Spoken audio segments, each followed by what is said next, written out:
Hey, what's poppin', you faggots? Welcome back to another rendition of Mirma, State of Lifeforms #2.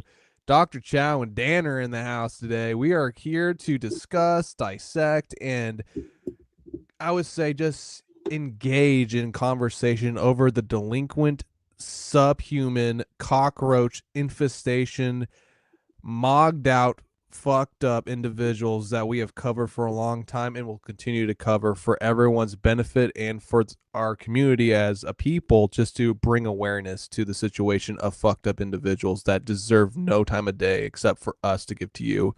So, gentlemen, thank you so much for coming on tonight. How are you guys doing? Dude, I'm doing well, bro. I'm excited to stream tonight because yeah, like as we're starting to for people are starting to see, and we've known for a long time, but they're learning that life forms never sleep. Great, And great awakening. yeah, they're the everyone's eyes are opened figuratively and literally right now. And who better to lead the charge than, Buckman. So we'll be covering, of course, a lot of Buckman. We got a lot of stuff that you're involved with, beefs wise, both you, Yeah. Lil Mir, and $2 Dan in the Yep. house. So Dan, give us your little feeling on the weeks and the days that have been and all that's transpired, and broadly. And welcome to the show. Well, I just want to say this is great. It feels like Voltron has reformed. The Mean Girls are back in the house. My Lacey Shea Bear, to yours, Amanda Seyfried, Chow, to your Rachel McAdam, Lil Beer. Cheers up. Drinks Cheers, up. King. Cheers, Drinks cheers, up, cheers, my brothers. gatekeeper. To my gatekeepers. To my gatekeeper. It feels so good to be back. And man, shit is fucking changing. Life forms, they don't die, they multiply, as we know. I feel like we had this petri dish that we created. We sprinkled in all the little elements, and now everything's starting to grow. And now we come back, and now we get to look at the plants that have grown for us. And we got people popping off left and right. I mean, it's crazy if you like pull back and maybe looked at what we were doing 3 months ago and now see where we're at. So much has changed. The pieces on the chessboard have moved around.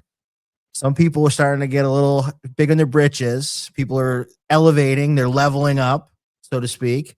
But it's crazy out there. And then the feuds, man, the feuds this week are just popping left and right. It feels like every one of us has got some blood feud going on, whether it's me and Karmic, Lil Mir and Penny from Peggy, the big dork, Peggy. You've got Buckman's feuding with everybody, Stevie Lou. I mean, and then Final Boss is plotting and scheming in the sidelines. I mean, it's just crazy right now. So what better time than ever for us to reunite and to just fucking take a lay of the land and see where we're at as we kick it into 2026. No, and I love what you said right there. Like you said, just like taking a step back and just looking at what we've planted and what has come, what sprouted from it. Because honestly, we have honestly cultivated this whole entire landscape of this era of the Dabbleverse and transforming into something else. And we're pioneers in this. You know what I'm saying? Like, Chow's name is mentioned everywhere. Your name is mentioned everywhere. My name's mentioned everywhere. Even though they don't want to admit it, it's true. We are truly the founding fathers of this movement, and it's honestly, it feels good. It feels great, and they'll never take that away from us. I love it. As much as they hate us, they can't deny us. And that's it. It's I feel like the founding of America in some ways. Like, it is, yeah. There's a big responsibility to gatekeep and not pander and ball wash, but because that's the easy route. The easy route is try to ball wash your way to the top. But as Tommy Jordan's learning now, as the life forms are forming out, and as of what happened this weekend, we just thought, things are kind of getting wild, chaotic out in the life formville, and let's just have an episode where we kind of organize our thoughts and talk about the state of the life forms. And I just threw a bracket together rather than making a list. And this made the life forms go crazy, bro. If you saw, when they saw that bracket come out and they heard it's time to compete, everyone popped off. Big hormone on 2 streams for like 10 to 12 hours a day. Yeah. Karmic going crazy. Penny and the Big Dork doubling down. J-Mo destroying. Like all this shit. So final boss tweaking the fuck out. A lot of people didn't know they were life forms. They were waiting to find out, am I a life form? Am I not a life form? Did I make the top 16 or whatever it is? You know, where am I in the pecking order? Who am I getting positioned against? Right. I loved it. I was on vacation with my wife, but I tuned in and when I saw that drop, I was like, this is next level shit now. Now this is where it really starts to ramp up. And people are picking sides. People are like, where am I going to fall out?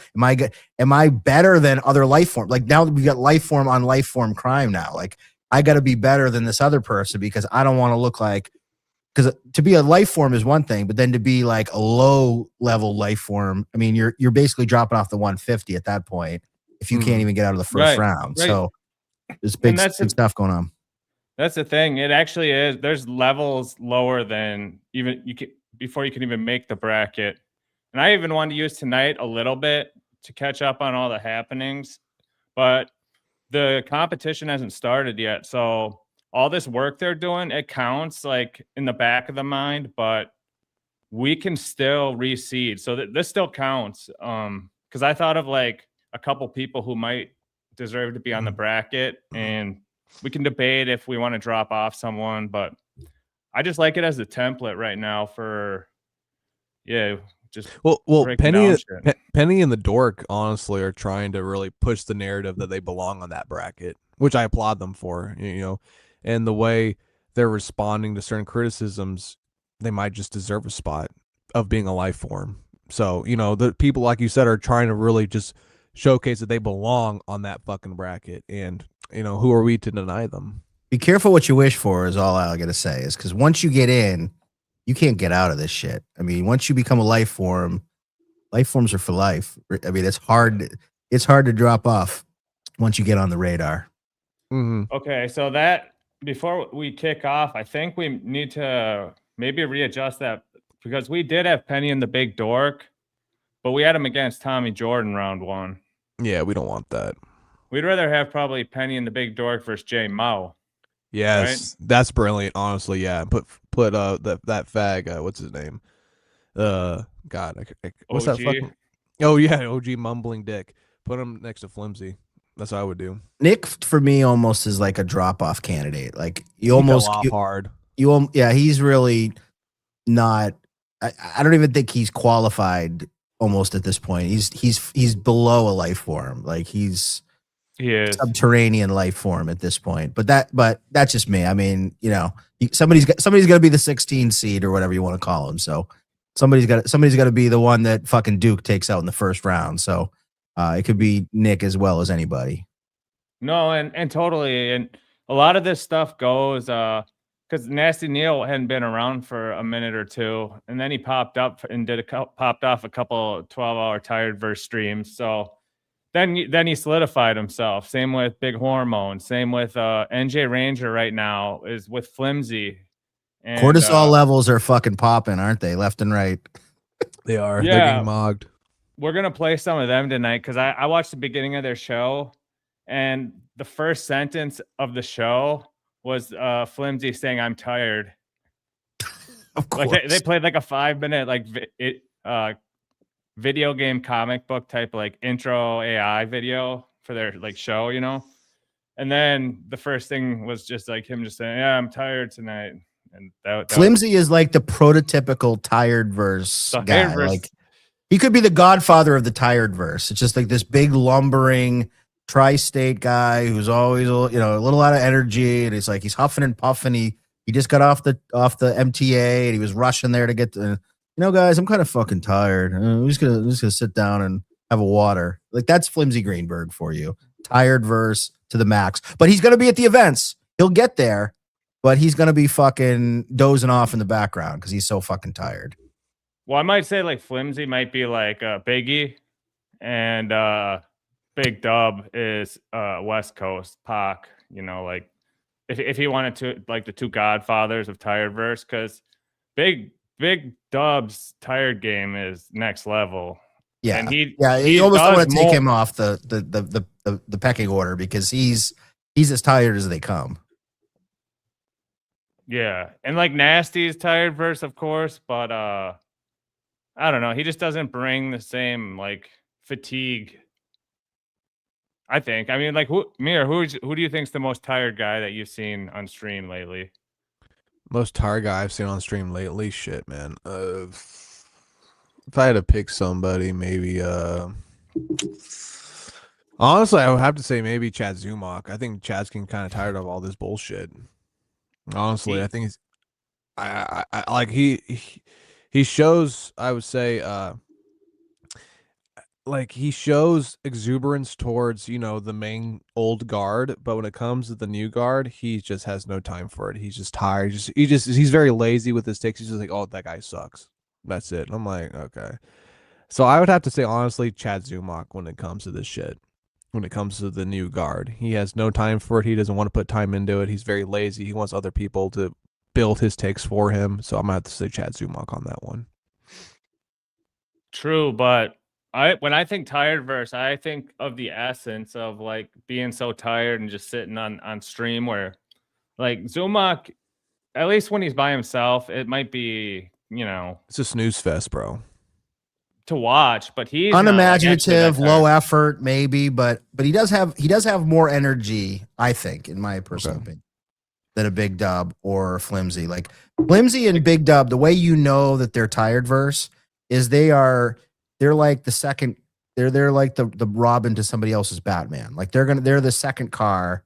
They're never gonna be leading the show. Like even a great example with Big Dub is Clown Town. They broke up, and then what's his face? The guy that swears all the time. He leaves because he was the one that was really doing all the work.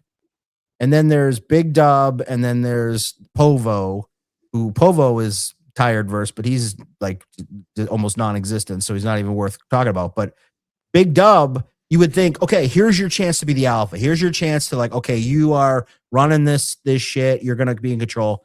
And he just wants to like turn on, hit go, and then just kind of like fade off and be like this the second in a command. He doesn't really want to lead the show. He's not they're not alphas. Tired verse are not alphas. They're always going to be the second guy. And Flimsy on that NJ Ranger show, which I watched about 2 minutes of, and of course they're talking about me the 2 minutes I turn on, which, you know, keep talking about me, guys. Keep fixating on me.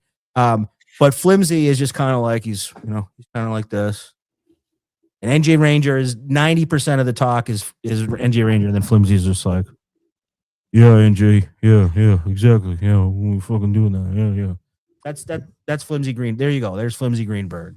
That's tired verse. I agree with you. Along for the ride. I'm gonna switch my vote. I'm gonna switch my take. Then I'm gonna switch it to hormonal fag.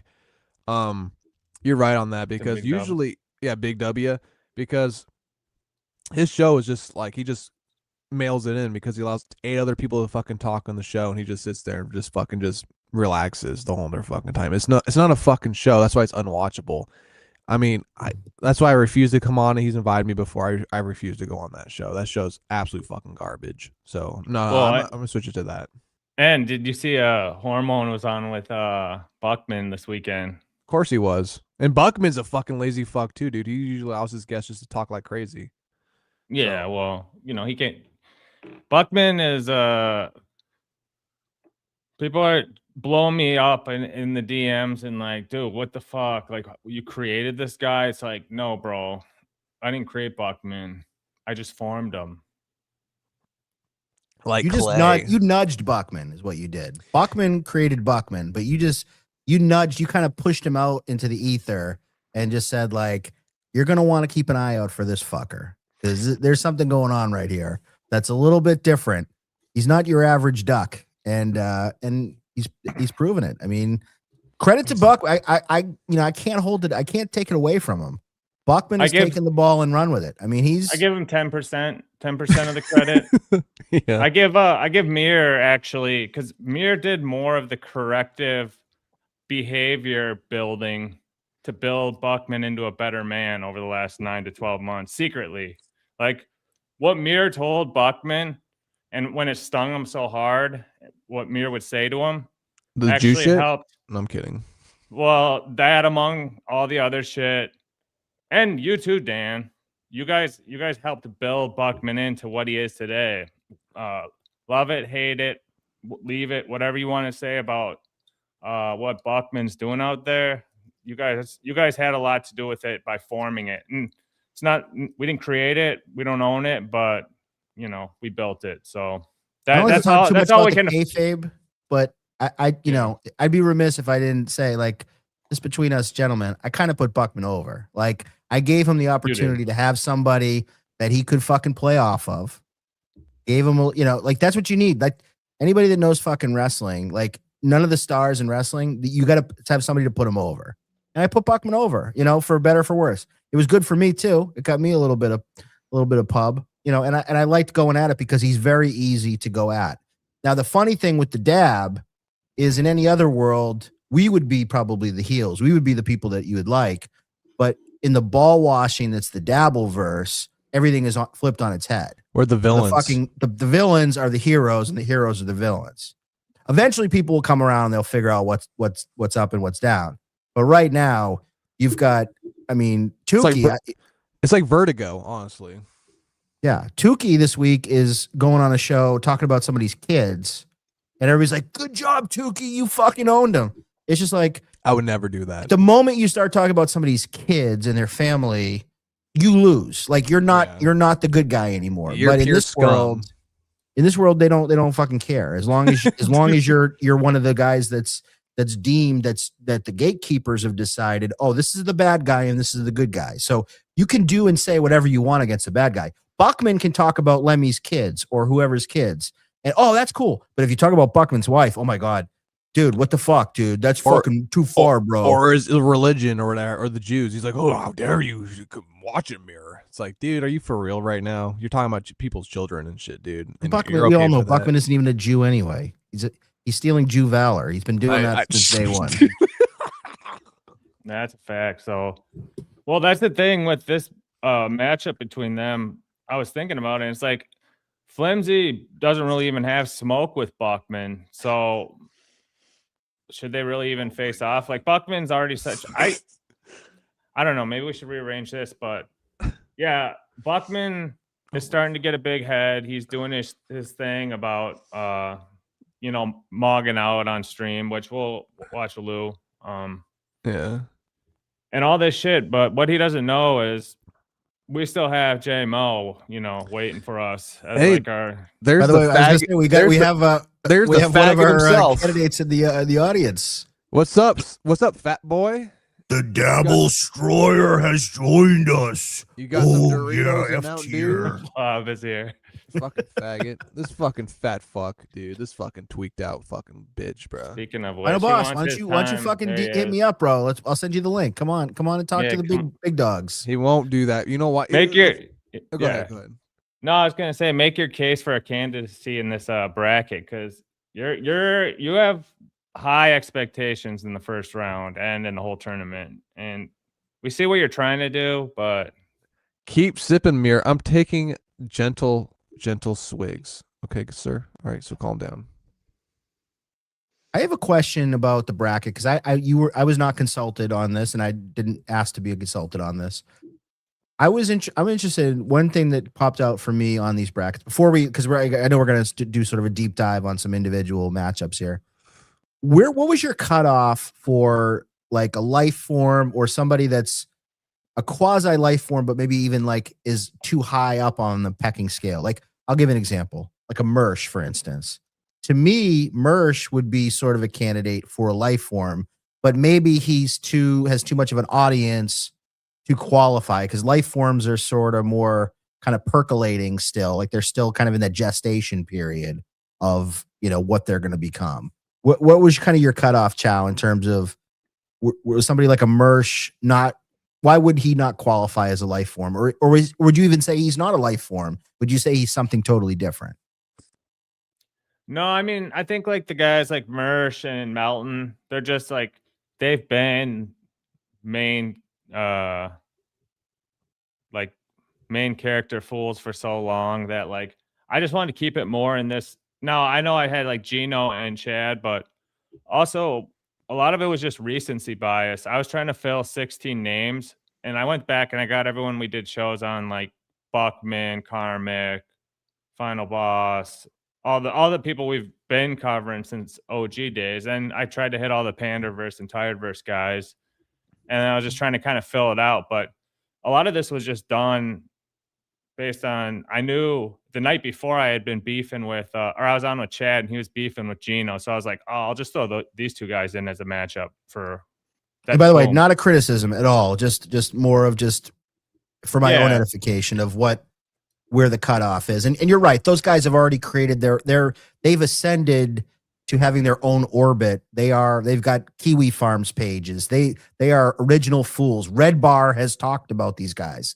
So they're like a whole nother level. They're like, these guys are like asteroids, life forms, and guys like Melton and Mersh are like planets. Like they're heavenly bodies when it comes to the life formification of this universe. Yeah. And it was like analogy with Ray and Mommy, that was like fresh shit, right? When that was popping off. NJ Ranger and Flimsy was fresh from AC. So a lot of this was just kind of, I would probably throw Blatt up here because remember Blatt was kind of getting some heat. Blatt came on a note. Blatt's #1 with a bullet right now after that fucking Husey appearance. What'd you think? Who knew of he that, had it in Mir? him? Did you see that Blatt dude? Blatt? No, I didn't see that shit. All right, should we just watch that? If you didn't, Yeah, put that on. Let's watch it real quick. Hang on, while you put that on, read this real quick. Dixon is the sleepiest. Dude, I'm tired of this. I mean, yeah, he is, but I'm tired of this played out thing. Like, oh, nap Dixon. I'm like, okay, dude, we get the joke. I just want Nick done. Dixon to go away. I'm so fucking done with I Dixon. liked him with Kumia on whether he that show was called Compound Media, but but now I'm just like, dude, snap Shit's Dixon. fucking tired. It's tired, dude. It's been overplayed so much. Who gives That a fucking fuck piano anymore? shit. Oh my god, get out of here with that. Yeah, dude, it's just been overplayed now. Yeah, piano playing minstrel of the tired first. Yeah, exactly. There's been nights where I've woken up to take a 5 a.m. piss, and I turn it on, and fucking Dixon is still. Oh, I'm gonna do some piano for the fucking boomers. How you there? At 5 in the morning, and then I look, I'm like, dude, this fucker's been doing this for 3 hours.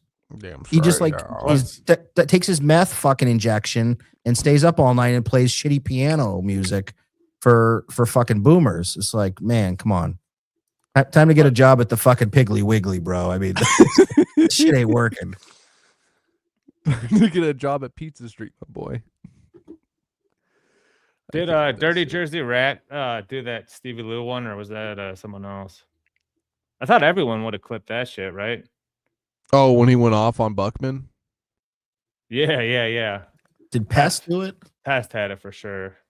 Actually, the Pest and Dirty Jersey Rat, those are the two best clippers I think right now. Have you seen anyone else putting out good shit like Buckman or Bibley Blob related? sucks, so no. Yeah. Pest Buckman. Yeah, that show was crazy. Dirty Jersey Rat clipped Peggy going off on you. So we still have to talk about that. Or Penny, excuse me. Yeah, the denture whore. Yeah, grandma. Yeah, you still have smoke with her, or did you guys No, squash like it? what I'm gonna do is when we play that video eventually, I'm just gonna dissect it real quick, and then I'm just gonna honestly bring an honest take to it because they've been ducking a little bit in the DMs to the point where it's kind of getting ridiculous trying to set up a show with them. Like, I'm your guest that you want me to come on. Like, you need to. I'm putting the link in the private chat, by the way. Dirty Jersey. I got it. You got it? Okay. Like, you need to work with me. Like, it's not the other way around where I need to work. Like, I'm about to start charging these fucking fags. I don't know at this point.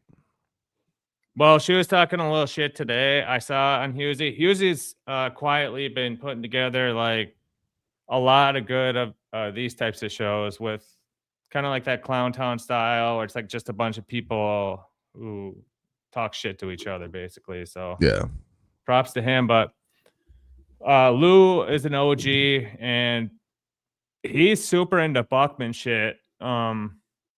So he knows his shit when it comes to Buckman. Same with Joey C. Joey C is known about Buckman. He's been beefing with Buckman forever. Yeah, But I remember. Yeah. Mir, this is that guy I was telling you about, the Christian Blatt. Oh yeah. I remember that weird fucking Hollywood fag. Yeah, with his wife. Yeah.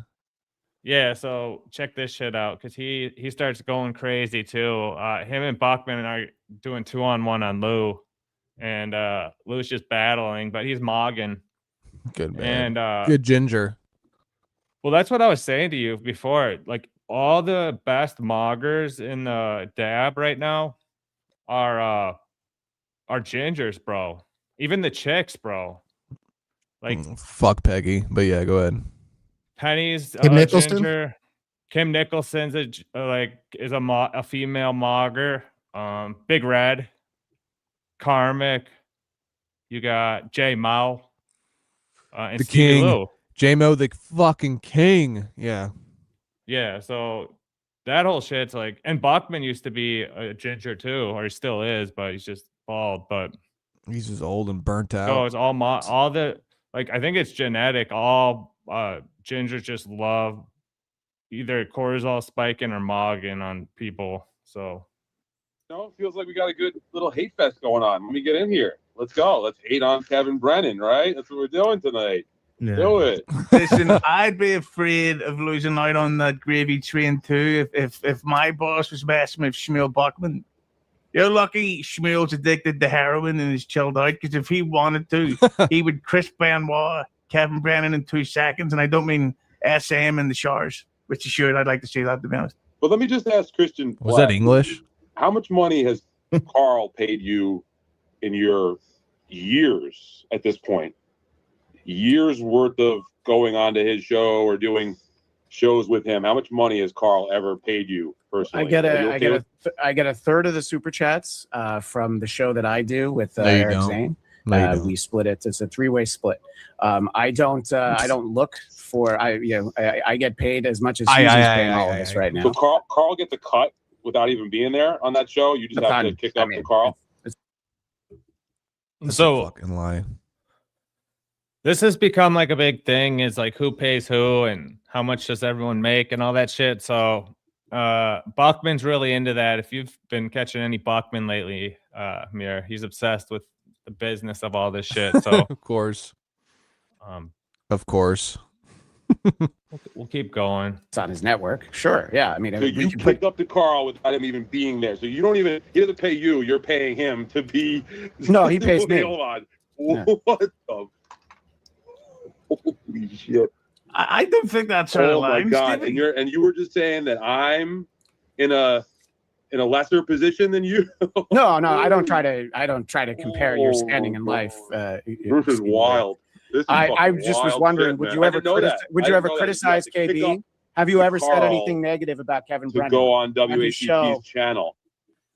Now, you guys got to remember, audience and us on the panel here, this guy is right behind us in ranking. Like, I'm 141, he's 142, which is crazy to creeping. me. He's creeping. And Too close. if you would have asked me a week or two ago, I'd say Blatt, get him off the top 200. But now that he's popping up everywhere, and like he saw he didn't even make the Lifeforms bracket, he's trying, bro. And I commend that. I commend him like actually getting in the game and doing it. So let's watch, because of course him and he works for Carl. Buckman's a huge Carl ball washer, so they got to team up against Lou here.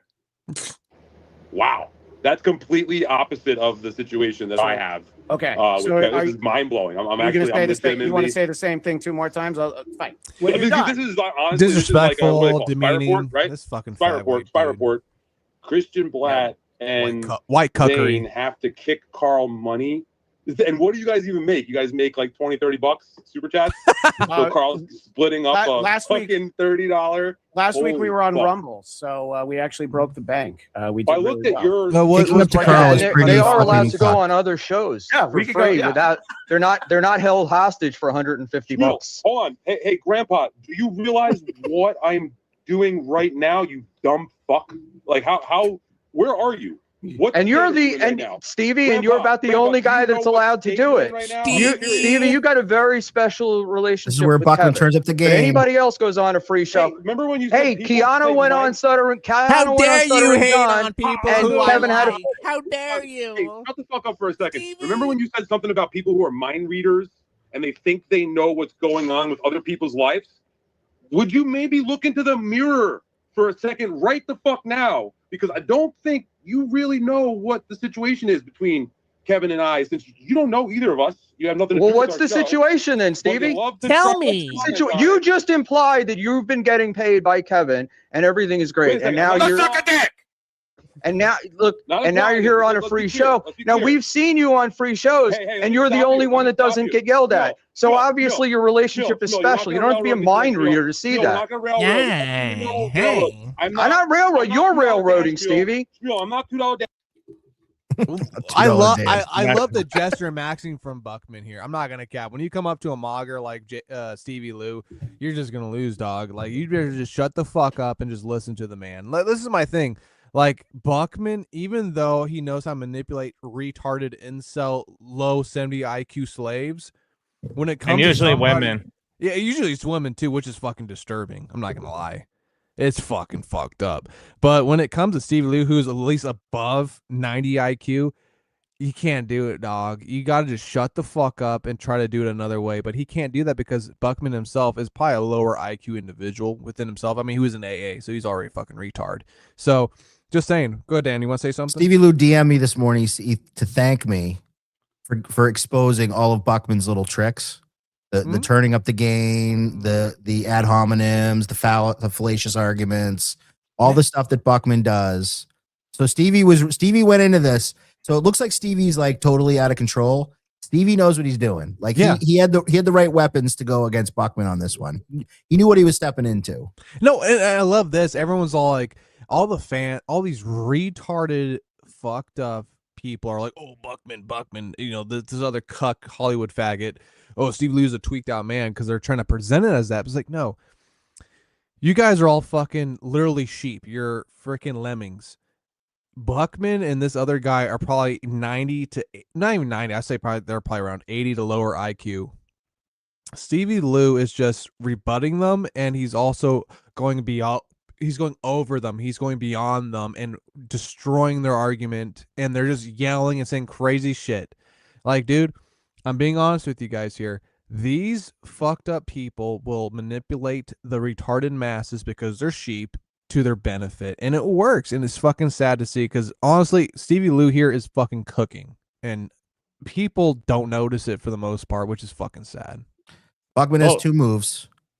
His two moves are drown you out, ball wash the big dogs.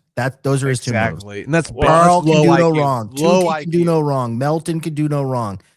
Ball wash. I like Tukey. Tukey's funny.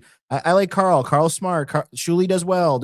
And then once you start talking and you go at Buckman directly, then the gain goes up, the sound goes up, and he just drowns you out.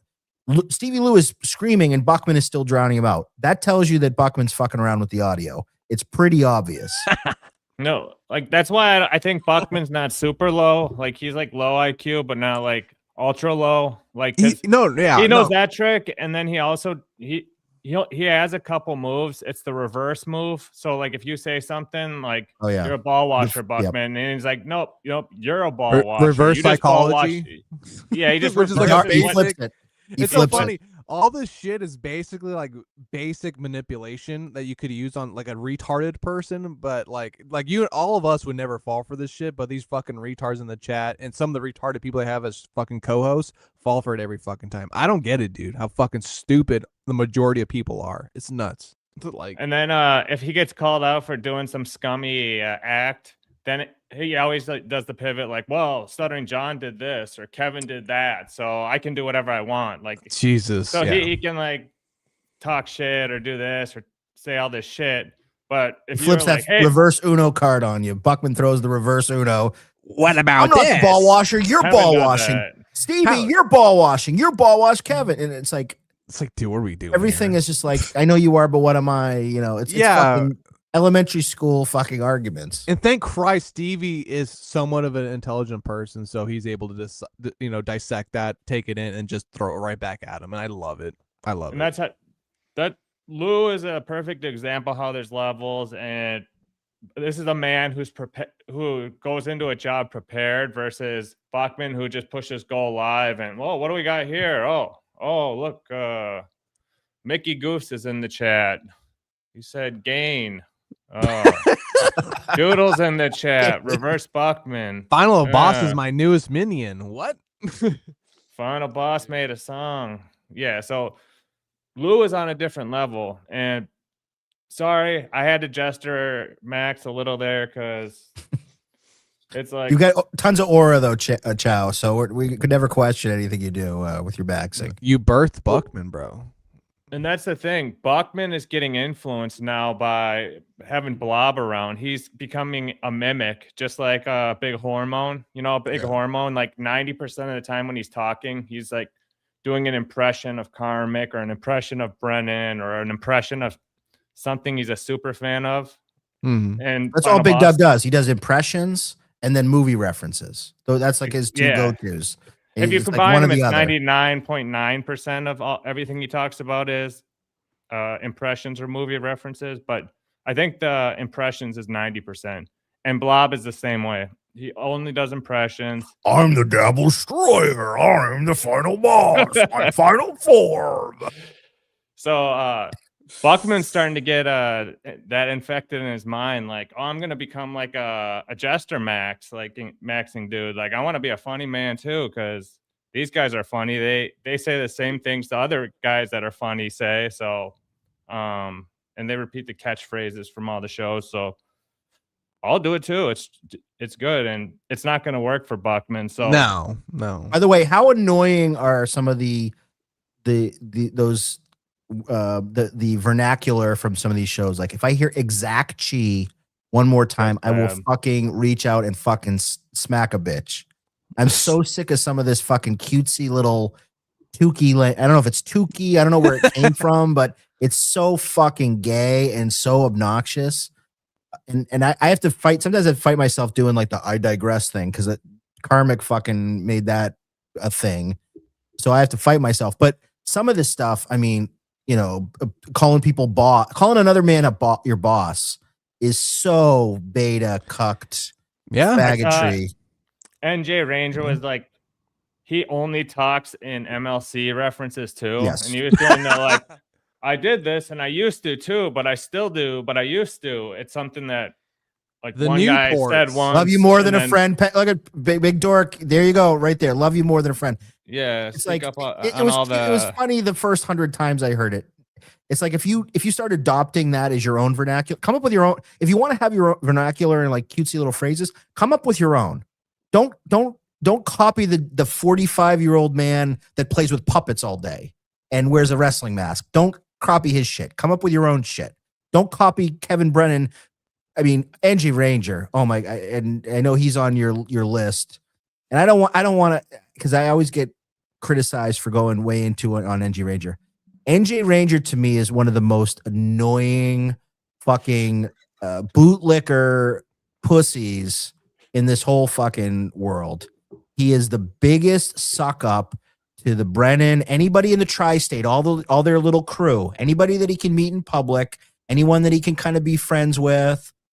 And he's the nice guy. Everybody likes NJ Rage. Oh, he's fun. He's a nice guy. He's cute. He's handsome. He's funny. He looks like from 300 with his beard. And meanwhile, he's a 30-year-old dude. Most of I know me or you're a younger guy, but you don't spend that much time doing this. No. He's a 30-year-old dude who spends more time than any of us, like sucking up to people.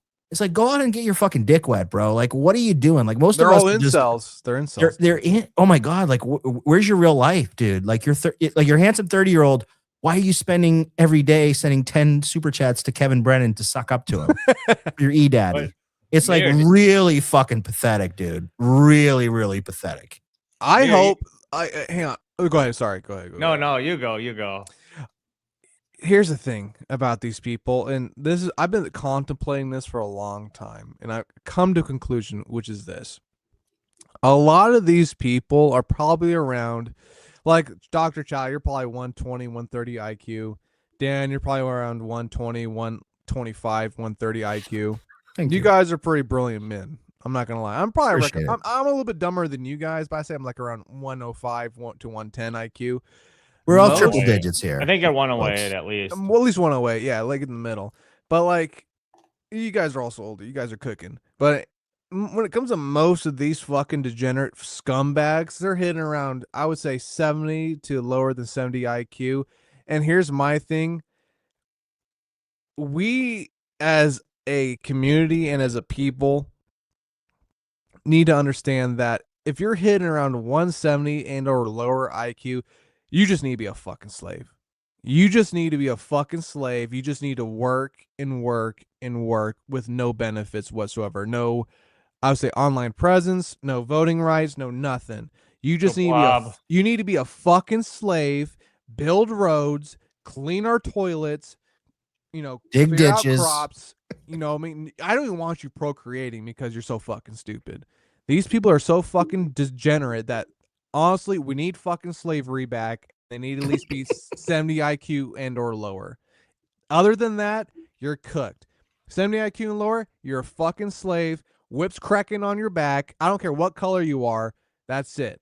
And NJ Ranger. We should have white slaves too. There's a lot of dumb white people out there. So no, we're not talking about blacks here. I said color doesn't matter. If you're 70 IQ or lower, you're a fucking slave. That's it. You're going to the gulags. You're gonna start cleaning up our toilets, start making roads. You're gonna start making pasta for en masse for the.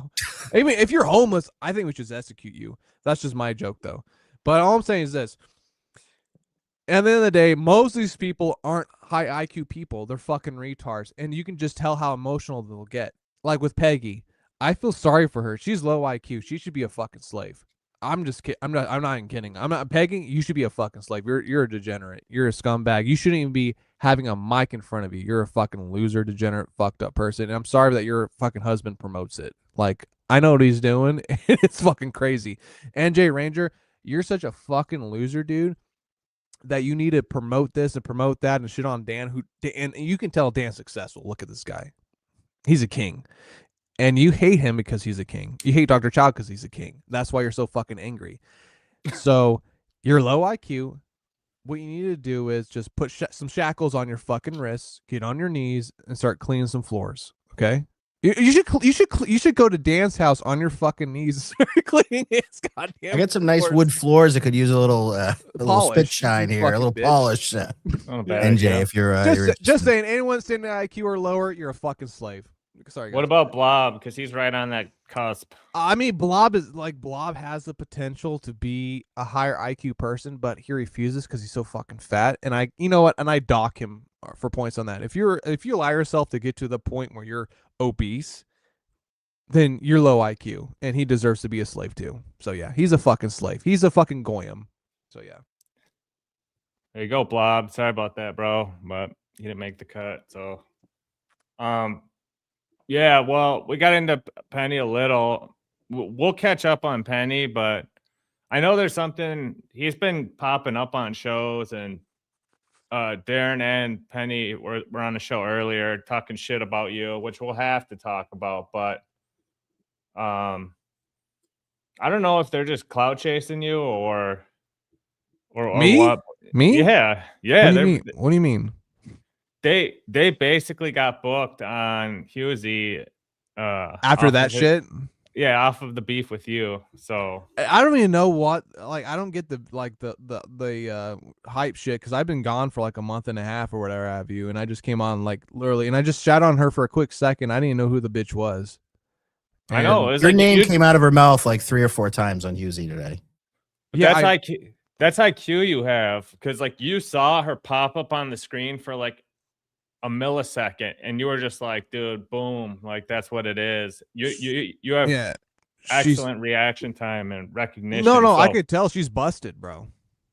Like, dude, she has a cracked out, like sunken in cheeks, whatever have you, dentured having ass. I'm just like, yeah, she's cracked out, bro. She's fucking burnt out. She's a burnt out whore. She's a burnt out broad. Like, yeah, I'm gonna cook real quick, and that was it. So, but also, you knew it was that she was ops with J Mo, right or no? No, I'm not gonna lie. Like, because here's my thing: when so many people talk, like they're like, "Oh, Mur didn't know." I mean, yeah, I didn't know. So many people were talking, and I didn't really give a shit because I didn't know what the fuck was going on anyway. So I was just like, "Oh, I heard Tommy Jordan say something." I was just like, "Oh, I just took on Tommy Jordan," because I assumed Tommy Jordan's a fucking fuck up delinquent loser anyway. So I was like, "Oh, Tommy Jordan does it." We got to talk about him for a while later because yeah. So like I'm sorry I made a mistake of not knowing Tommy was not saying that she was sucking good cock for her, whatever have you. It's disgusting either way. She's a fucking whore. But I was just like, yeah, Tommy, but my bad, guys. I'm sorry that I don't pay attention so much to the point where everyone's talking that I know their fucking voice, whatever have you. But it is what it is. No, totally. My bad. Let's keep going. And so turn your mic down. You're yelling, dude. You're the one who's trying to fucking steamroll here, buddy. I'm not trying to steamroll, Stevie. You don't stop talking. I'm just trying to get in. I'm going to stop you and correct you because, again, you are some strange man. Well, tell me, correct me. Don't say I don't know what I'm talking about. Tell me why I'm wrong. Because I didn't try to allude to that. I intimate that I make money. I make a tremendous amount of money from Kevin Brennan. It's almost getting closer to like the $50,000 range in money that I've been paid over the past couple of years by Kevin Brennan. And honestly, it's an absurd situation. And I'm so lucky to be in it. And the fact that you think that you have any idea of what's really going on is hilarious and nonsensical. You're a fucking weirdo who you used to be a big Kevin Brennan fan. You know that? You showed up to AC to get closer to Kevin Brennan. Then you got all mad when you weren't allowed, or you got invited up to his room. I was in AC. Look, I was in AC anyway, some dude. weird little quest to fucking try to take Kevin Brennan down ever since you had a problem with him. Isn't that right, Shmuley? Isn't that right? I'm gonna yell Stephen, the plural of life is live. Kevin Brennan, and then you wonder why he responds. What the fuck is wrong with you? What planet did you come from? Do you know what state you're in right now, Shmuel? Just answer me. Do you know where you are, old man?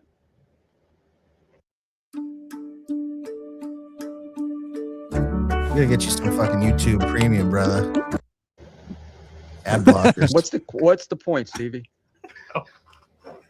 Stevie, I don't get what your point is. You have no idea what you're talking about when it comes to Kevin Brennan, and you keep running your mouth saying that I have to do this and I have to do that. Let me tell you for a fucking I didn't say you had to do anything, Stevie. I said you had a special relationship with Kevin and you were allowed to do things that other people couldn't.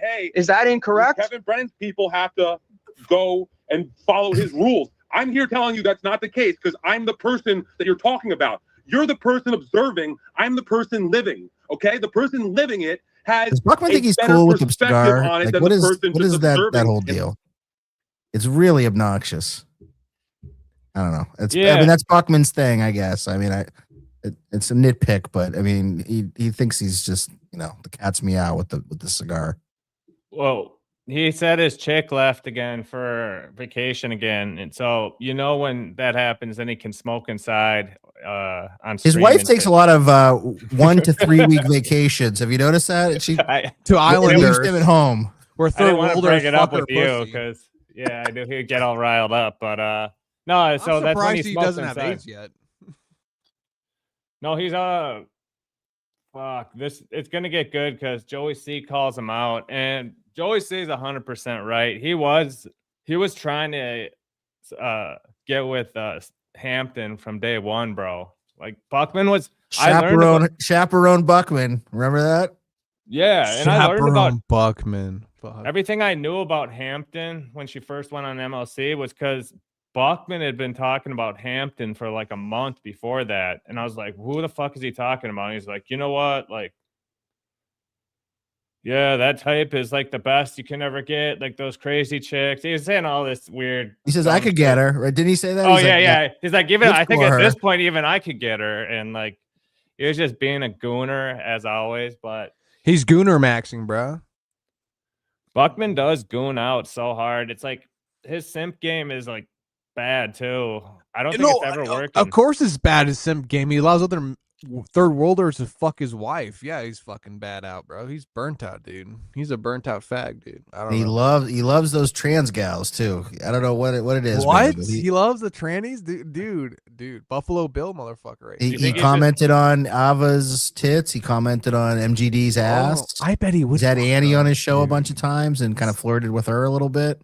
Whatever gets that old riled up cock going, dude. I don't know, man. I don't know that he's into it, but he's curious. He's like what they call a chaser in the business. Somebody who likes to chase around and kind of make suggestive comments. No, I'm not really into it, but you know, hey, you got kind of a nice butt Buckman there. here's my thing. Buckman's like Epstein. It was so funny that comment just came up because I was thinking about this for a second. If I went to one of these fucking like Dabbleverse shit, I'd go there. I grab a beer at the bar, right? I'd be sitting there, and Buckman would come up to me and he'd be like, "Hey, are you Mirror?" I'm like, "Yeah, what's up, man?" He put a hand on my shoulder, be like, "Hey, you know, no hard feelings." I'm like, "Yeah, no hard feelings." And then when I looked away, he probably would drop something in my drink, you know, without me noticing. Done that before, or he'd talk to you about like, "Hey, you know, you might want to think about chilling on those wine coolers a little bit." Yeah, there. Try to give you like the AA speech. No, he no, did no. that with fucking he a bunch of guys. He would give me the A speech, but he'd be like, try this instead. It's lower, you know, ABV. And I'd be like, okay. I take a sip of it, and then he would be like, and then I would black out. And then suddenly everything starts getting squiggly. Hang on. I would black out at the bar, and then I would reawake like in the hallway going towards this fucking room. And you know, it'd be like going. And Buckman's got his hands on your hips, kind of guiding you through the hallway. Yeah. He'd open the door. He'd be like this way, and he'd like lead me in, and then his wife would be like, you know, spread out on the bed, and then he would look at me, and I would hear, you know, like some like, I don't know, like Goodbye Horses from, you know what I'm saying, like the Buffalo Bill shit. He'd be like, "Would you fuck me? I'd fuck me." And he would like lay me on the bed. I'm like out of my mind, gone. And then he puts on like some negligee or something. And his wife would hold me down while he fucked me. And while Buckman starts kissing you and fondling you. Buckman's an animal. He'd be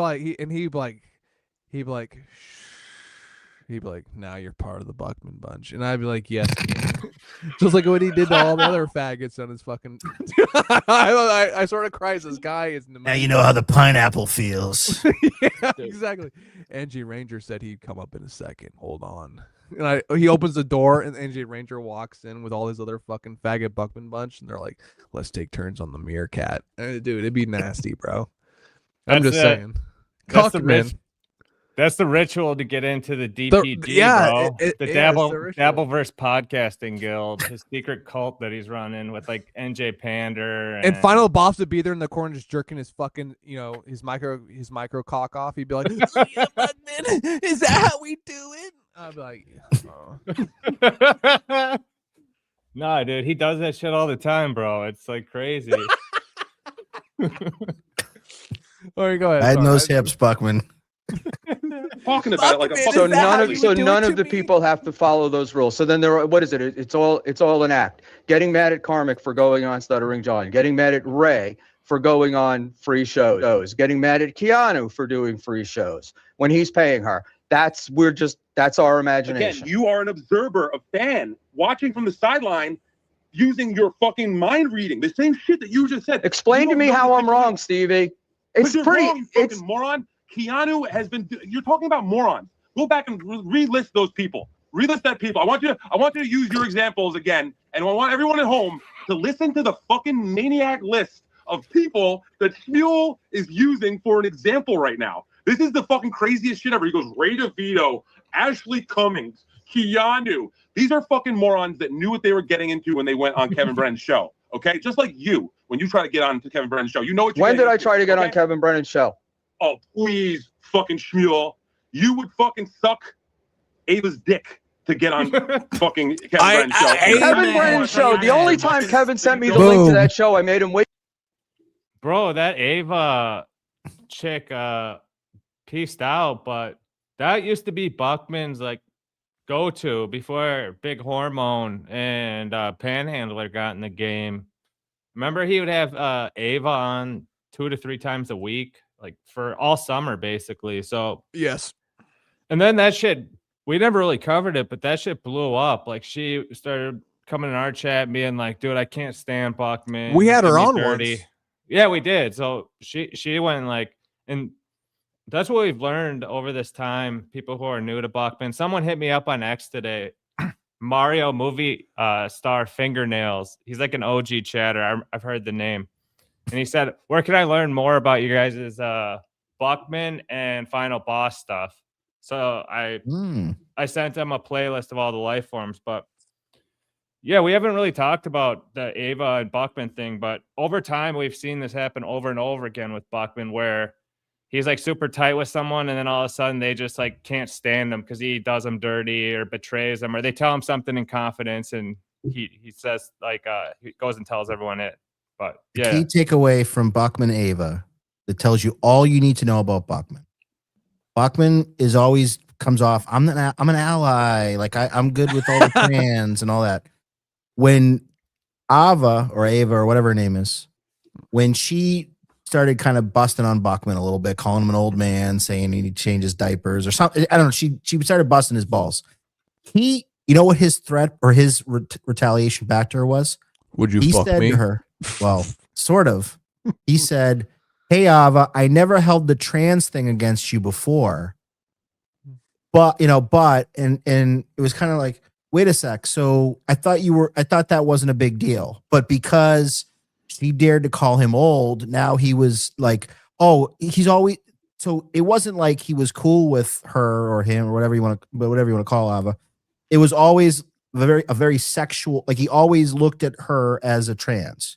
Like when I have Ava on the show, like, yeah, it's a trans person, but I'm not really thinking about like what's going on with the genitals. You're not jerking off your cock to it. I'm not trying to fuck Ava. I'm not thinking of her in a sexual I'm just thinking of, hey, is she going to bust people's balls? And if she is, then good. You come on my show if you want to stir some shit.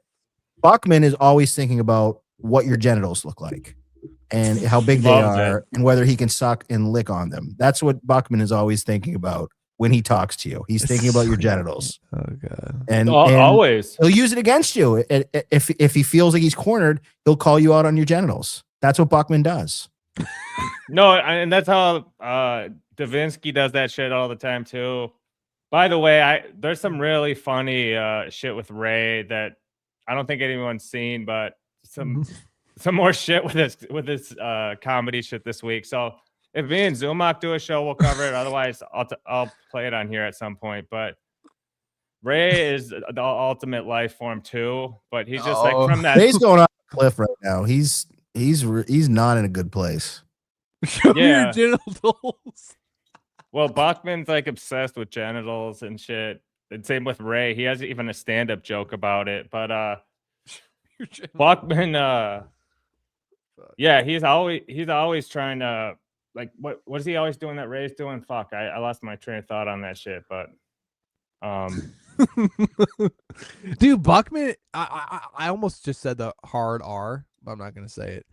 He is somebody who would take advantage of you if you were, I would say, in a more what's the word I'm looking for? Help me out here, guys. When you're exposed, you know what I'm saying? When you're more, you drank a lot, you're kind of out of your mind a little bit. You're more.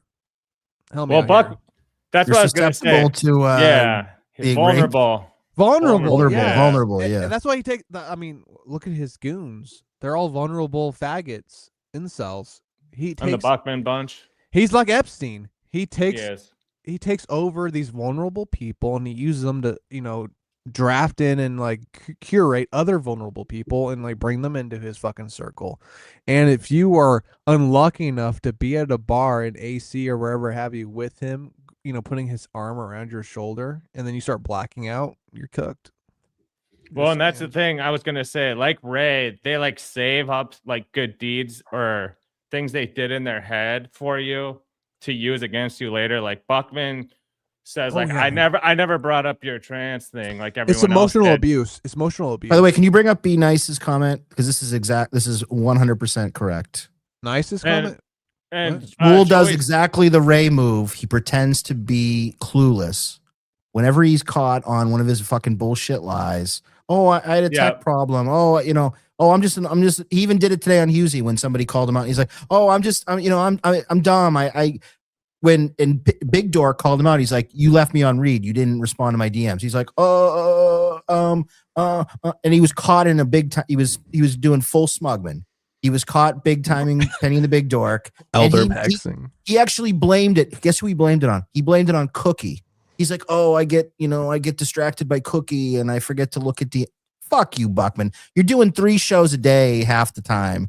Like, you're looking, dude. I guarantee you, if Tukey sent him a DM, he wasn't gonna miss it because of fucking Cookie distracting him. Okay, so Buckman is a big timer. Anytime he gets called out on his big timing or his bullshit or him turning up the audio or trying to fucking fuck with you, trying to do one of his little underhanded fucking Machiavellian little plots. Oh, I'm old. I'm dumb. I don't know my tech. He knows exactly what the fuck he's doing. He's a fucking rat of a man. He's stealing the valor we talked about before, which is also a very bizarre thing. Jewish valor. It's almost he's from what I've been told, and I know people know him behind the scenes. People know like a lot about him, that some of which I know as well, but I won't say. He is not a Jewish American. No, he is I'm almost 90% sure he's of a very similar descent to me, as a matter of fact, an Irish American. He's an atheist, we know that. So he's very ashamed of where he comes from. He probably comes from a long line of poor people or whatever, but he's very ashamed of that. So he's atheist, but his wife is super like either Catholic or Christian or whatever. She's like got super money into all too, that. And she's got the money. She's got the money. He's just a miserable old fuck. And he actually, this is my theory now. My theory is not only did he use a fake name to stay anonymous, which a lot of people do, understandably, some people in present company. I do it. Present company, but he actually particularly picked a Jewish sounding name so that he could use that for clout. Even Shuli today, when I called it out on Husey, I said, "Hey Shuli, are you mad that Buckman's stealing Israeli or Jewish Jewish valor?" And Shuli's like, "Wait, Buckman, you're not Jewish?" And then Buckman did like this, started smoking on the cigarette. I don't talk about. He's like, "I don't talk about that." And then Shuli's like, "Okay, well, you're definitely not a Jew, because every Jew would fucking they're very take proud credit for being they're very loud and proud about being Jewish." So he steals valor. He's just a phony. Yeah, he wants to be a victim, of course. Remember, he was super pissed at you, Amir, about it. And then, dude, he literally said to me on show, he said, "Merv, you bring up the Jewish thing again, I'm gonna have to bounce because I can't. You're done. We're done with this." So when I called him a Jew again, he was like, "We're done. If you say that again, I'm out." I'm like, "Whoa, okay, dude, calm down, bro." I'm like, "All right." And ATP is a Jew, and he was right there. He was fine with it. Yeah. It's just like, dude, you're a fucking fag. And Buckman this is why he's not sub 70 on the IQ, because one of his debate tactics, he memorizes all the personal stuff about you, like Joey C. Like when he's arguing with Joey C, we'll get to it in the clip, but then he just like memorizes everything about his daughter and everything about every single detail about his life, and he starts just repeating them as fast as he can. And that's Buckman's tactic. It's just like brute force. Repeat everything that anyone's ever said that he can remember about him to not let him get a word in. And that shows like he's not as dumb as like a Final Boss or I don't know, who are some of the other really NJ Ranger. He's not he's not a dumb guy. He's but he'll play dumb to try to see if he can get an advantage. He'll play any angle he can get. That's how he draws these retards in, though. He pretends to be one of them, and then he draws them in, and then cultivates them, and then controls them. It's easy. Right. No, exactly. So let's keep watching. Why not? Fuck. Yeah. 2 hours, and he threw me off. In Atlantic City to be a part of Not for him, asshole. I was there anyway. You think this is massive Buckman cortisol spiking. I went there anyway. I've never seen him this kind of like that. Have you, Dan? Like this is right up there. It's right up there. He got really like up in the he was very emotive. He's trying, bro. Let's keep going. Do you think that Rocco and Melton were the ones that started the AC meetup? Is that Look what at him you're in your brain? Holy shit, Grandpa! You need to get some help. Like you need a maid. You can call me grandpa all night long, but it doesn't change the fact that I happen to be in AC for the Super Bowl anyway. When this whole thing went on in the first place. That fucking apparently Rocco and Nelson and Carl are the gods fucking green earth here. Yeah, he just magically was in AC. Just happened to be all these people just happened to show up there. Evil. He's fucking. I'm sure Cookie fucked everybody there. Like what the fuck, dude? You're fucking nuts. Again, like Christian said, if you don't like it, just turn it off and don't pay attention. Instead, you're going to go there and try to make me seem like I'm being taken advantage of by Kevin Brennan because he's paid me close to $50,000. He had Tukey go off with this 4 or 5 years, whereas guys like Christian literally have to KB's room. Like he used his wife to, like his wife was up in KB's room with another man, a very large man, without Buckman, while Buckman was just in the lobby, just kind of hanging out. And then he's waiting for honey, call me when you get up into KB's room. Honey, call me. Tell me what the password is to get in the elevator. He let his wife go off with another man, get into another dude's hotel room for clout. Oh my God. Yeah. And that was last time, right? Yeah, you're right. That was a year prior. So, and I think we covered that pretty good. Where it was, I actually didn't think that was as bad as Cookie Maxwell. That's funny because of the circumstance of it being live streamed everywhere, kind of at the same time. But yeah, whatever. I mean, you know how. And I guess Cookie is into it too, or at least she plays along for keep her husband happy. I personally am not handing off my wife to like a fucking stranger. No, but imagine a casino to go get me in a hotel room. Imagine Buckman like rolling up to you at night and like running his throbbing geriatric hand onto your waistband. You're like, you know what? This isn't doing it for me. I need somebody else, a strong man, not a weak man who's afraid to be, proud. And it is what it is. That's why he hires other men to fuck his wife, and it's sad to see. And that's why she needs it, because she knows, like, to keep the family intact. I'm sure she keeps Buckman around, but at the end of the day, I'm sure she's having Cookie, Tommy Jordan, the fat fuck New Yorker, to fuck her ratchet, disgusting pussy all over the place. So I get it. So yeah. Well, and that's what we figured out about Tommy is like that shit he was saying about Penny was crazy, bro. Like, I'm sure he fucked her. I think he probably fucked her that day. Penny or Buckman? You think? No, did Tojo hook up with Penny, or are you saying he hooked up with? No. Penny is legitimately a cracked out whore. No, if you don't give her drugs, she's not fucking you. You need to give her drugs first before she fucks you. Cookie is more sophisticated. She needs a man who has some type of like class, who's not a drug addict, to fuck her, because she's used to more because she has money. Penny lives in a trailer, so she doesn't give a fuck. As long as you have drugs, you can run through that fucking that train stop. But with Cookie, she needs a man who is willing at least to give a little oomph into her her vibrations. So yeah, Cookie needs something, and what's his face, Buckman can't provide it, because Buckman is probably I would say at this point he's just old, and he just doesn't have it anymore. He's an old man, and the young bucks that he promotes on his show probably have turns with his wife, and he probably promotes it, and she loves it. So yeah. Let's see. Well, could you imagine if that shit it's so funny. Everyone's gonna fucking clip this shit and be like, take it out of context, like Murs this, Murs that. I'm like, dude, it's a fucking joke. Could you imagine if all this shit actually what I just said is real? That would be fucked. Dude, I don't know. Flimsy, I'm gonna need you to fuck Cookie tonight.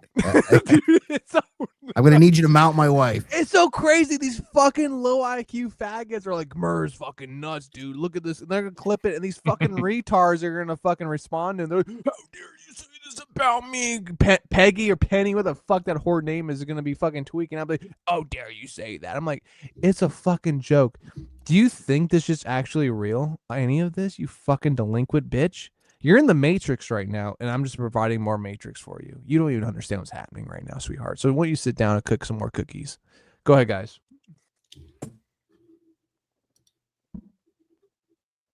Look, Stevie Lou, I know that literally a content cuck by letting Carl do that to you, and I feel terrible for you. So, Christian, your point was proved that KB definitely has his Oh yeah, no, he's got his allegiance. right? Sure. His But, you people know, that listen, like will defend him. $50,000 over 4 years is something. Yeah, it's a certainly to side be job proud that I of. do literally effortlessly just from being at home, just turning on a. You look telephone. like you're working pretty hard right now, Stevie. I mean, Yep. I look like I I'm know working how pretty hard. Like, You looking dude, pretty what do you hard do? right Like, now, honestly, buddy, Stevie. you know you're a Hollywood dude, and you don't. Do My shit. wife You actually try to writes all the comment with- script. First I of all, do you nothing team up with about it. Liam. Isn't that your partner? Well, Liam is- You thought that, that's how shows what good entertainment sense you have. Is that you teamed up with Liam and that you pay Carl a third of your super chats. Holy shit, dude! You live in LA? Stevie, you've Are been you linked serious? up with a lot of people too, right? Liam, who you begged You to do a started movie with bunch review of show with you, Stevie Lou. You Stevie were Lou? incensed I've never that he seen didn't wanna Christian do a Blatt show with lose you. his What are you cool. talking guys about, have buddy? It's crazy. I have the clip. Wait, hold on. What? Show the clip. Get the clip. Yeah, the clip. Let me scream more. Until I What? get my What voice clip? There's a across clip the of you screen. saying Mir, that, doesn't Liam, we Christian could've done a Blatt look great like show, Nathan but you Lane didn't wanna from do a the movie. Birdcage? Yeah, Does he dude. look Dude, he's so like when I watched. Well, I think Gay, 'cause when we major covered- gay vibes. No, right? when we covered Buckman, like I think it was like Lifeforms 3 on Buckman or 2 or whatever have you. Christian Blatt was there, dude. He's such a cucked out faggot for his wife. He earns all the money in Hollywood because she's a script writer, and he's like, I'm a script writer and I'm on Win by not Win by 2. Sorry, Win by 2. You're a king, bro.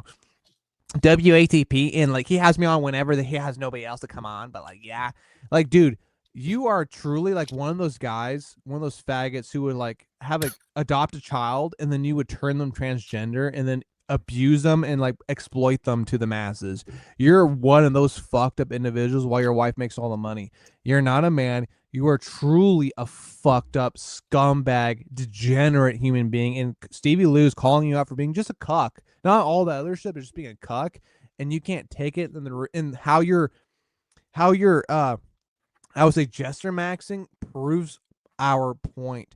You're a fucking fool. You're trash. You're a scumbag. And I'm glad WATP uses you as a fucking backup, as a fucking joke whenever he needs one. Because you know what? At the end of the day, you're a fucking joke, bro. And you're nothing more and nothing less. You caught what he did, what he admitted on this show too. He admitted that him and this other guy that get like no views, they use Carl's channel to do their show. I forget who are these fucking douchebags. He's a fucking joke. And he pays a third of whatever they make to Carl. Whatever they net out, a third goes to Carl.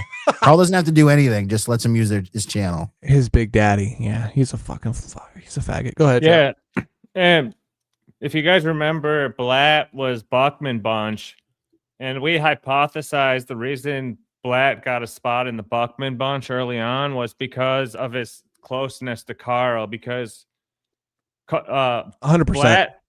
Blatt's like a main guy in that shit. So when they go to Hackamania, Blatt will be able to like go on stage or like take a picture on stage or do something gay or whatever. They even gave him a promo code at one point just because they felt bad. They're like, I guess we should probably give him. He's friends with Carl. We got to give him a promo code. No. Do you think anybody used the Christian Blatt fucking promo code for Hackamania? No, dude. He's a. I'd be so embarrassed. I'd be like, I can't believe I'm typing in. Look at this I could use fat Tukey's. loser, I could use man. anyone's, but I'm going to use Christian Blatt's promo code. But overall, I'm kind of neutral on Blatt. Like, I know. I shouldn't say. I don't hate the guy. I don't hate on him Blatt too either. much. But I don't hate him either. But he's a fucking loser, man. He Well, promotes his yeah. wife's shit to the point where he looks like a cuck, and then he comes on here, spewing his estrogen all over the fucking place, and he looks more like a cuck. Like, I don't hate you, bro. Like, but this He's just shit fucking mayonnaise. He's just He's just white, not you're an noise. old fucking boomer or whatever the fuck you are, loser who is angry at the world because you're not as successful as your wife and you have to shit on other people around you. And when Stevie Lou calls you out for being a fucking loser, it's just like, you're right, man. Maybe I should work more on this, or or not like engaging, but just like, yeah, all right, okay, whatever you say, man. Like, And Christian Blatt and Buckman have that in common too. Their wife goes off is the breadwinner for them, and then they come home. Hey, honey, how was your stream tonight? How did you do on your stream? How many super chats did you get? And then, oh, hey, we got $50, and then the wife rolls and is like, okay, all right, I'm gonna call We gotta split that three ways, I'm gonna call Tyrone and go spend the night at his house. I'm gonna call him nigga Tyrone, and then he's gonna fuck my shit, bro. Like, dude, I don't know anymore. Well, all I'm saying is this: it's just like, it's so sad to see because like Christian Blatt, that's a crazy name, dude. But you're also, cucked out, man. I mean, but Also, this is the best thing he's ever done in entertainment. Was this? No, it is. But here's my thing. It's the he has best thing. potential. It's the best thing he's ever done in entertainment, but he needs to level up because right now he's floundering. He's been floundering for a few shows now, and it's sad to see. You need to fucking really level up, bro. Like, stop being a cock. That's the number one thing. Men, when you go on shows, don't be a cock like Buckman or Blatt, where the fuck his name is. Level up. Husey, speak English, and then maybe we can understand you. Lemmy, you're basically a dude at this point, so whatever have you. Joey Lemmy is kind of mogging the whole time. If you look at her face, like she's mewing out a little bit too. No, dude, no. Dude. She's a female. Females cannot mog. They cannot mew out. But look at her face, dude. I would wreck that bitch. She's a fucking woman, and they're weak. They're weak, childlike. I think she's a spinner. They're weak, child-mind-like individuals who are emotional. I remember watching her a few times. She has no clout. She has no fucking aura. If you say anything that she disagrees with, she will lose her fucking mind. She has no stability whatsoever. So this shit right now is just it's an easy way out for her to gain some aura, to trick people. Don't fall for it. She is a fucking emotional, tweaked out woman who I'm this, I'm that, I'm pro, I'm this, feminism that. No, bitch, you're disgusting. Go make a sandwich and go clean out your ex-husband's shit out cooler. Oh, we've got Penny and the Big Dork in the chat making a comment. Pot, meat, kettle. Dork, I don't even know. But I'm sorry. I'm sorry for rambling. I'm just tired of women. I like Lemmy. I don't. I fucking hate that whore. I'm done with these fucking bitches pretending she's not they're that fucking bad. hard. She's Dude, pretty yes, chill. she is. I'm done. No, you guys are old, so I get it. You guys are older, and you guys are, you're cooked. I get it. But us younger, you guys are like, you're docile at this point. You guys don't give a fuck anymore. Us younger men, when we see women like this, pushing their voices and like dictating shit in the house, saying how shit is and leaving their husbands and shit. Voting and doing all stuff like that. Yeah, or telling their husbands what to do on fucking live streams. Bitch, shut the fuck up, get in the kitchen and get off the fucking live stream. Your voice means nothing. Nobody wants to hear what the fuck you have to say, whore, okay? Nothing. You're done. You're cooked. Shut the fuck up and hop out. Peggy, shut the fuck up and hop out and fucking knit some sweaters. I'm done with this shit. I'm really done with this shit. I'm about to freak the fuck out right now, and I shouldn't do this right now. My levels are spiked right now, bro. I'm done with these whores. I'm done with them, and all these fucking incel faggot motherfuckers like. What's his name? What's Granny? That fucking loser shits in a fucking cooler. And the fucking wannabe Howard Stern faggot who allows his wife to hop on stream. You guys are the fucking problem. You're empowering these fucking scumbag women to hop on stream. The people in the chat are calling you an incel, Mir. Incel speak. That's fine, dude. I get more pussy than all these fucking faggots. These guys are fucking losers. What I'm saying, and the reason why you're tuning in, you can say incel speak all you want, but here's the thing. I'm speaking truth. I'm speaking facts. These women have no voice, and they should have no voice. They don't speak any truly logical, I would say, concepts to the point where it will alter your life for the better. They are speaking an emotional damage and or detriment to our society, and they need to stop. And this is the fucking problem here. I can't stand it. I won't, I would say, promote it, and I will never promote it. So I hope to Christ Penny has me on her show one fucking day because I will rail into that fucking whore. I'm just saying. Go ahead, Chow. Sorry. Sorry, man. I would say just for Lemmy, I think she would agree with a lot of the things about the average kind of girly girl. Like she's not. I don't know. I get it. Some people like her. Some people don't. Some people think she's phony. Some people think she's a bad mom. Other things. I think she's always been cool with me. So. I'm not gonna bash on her, but yeah, there are some women that shouldn't have the right to vote. Let's put it that way. I hope to Christ this is her man talking and not her, because if you're speaking right now, your man should bitch slap the fuck out of you and tell you to shut the fuck up, you stupid bitch. Just saying. That's Big Dork. I'm pretty sure. I'm sure it is. Penny has a different account. Yeah. It's past Penny's bedtime. I think she's probably. Yeah, it's past her whore time. Yeah, Big Dork. He said, I was watching the show. Big Dork is officially out of the Buckman business, which News moves fast these days because he brought it up. He was on with Buckman today, which is after this show. And that shit's I that's love pretty it. interesting. Hang on, I'd run the socials, bitch. Wait, so do you run the socials, sir, or does your wife run them? Because if she runs them, you're fucking cucked out.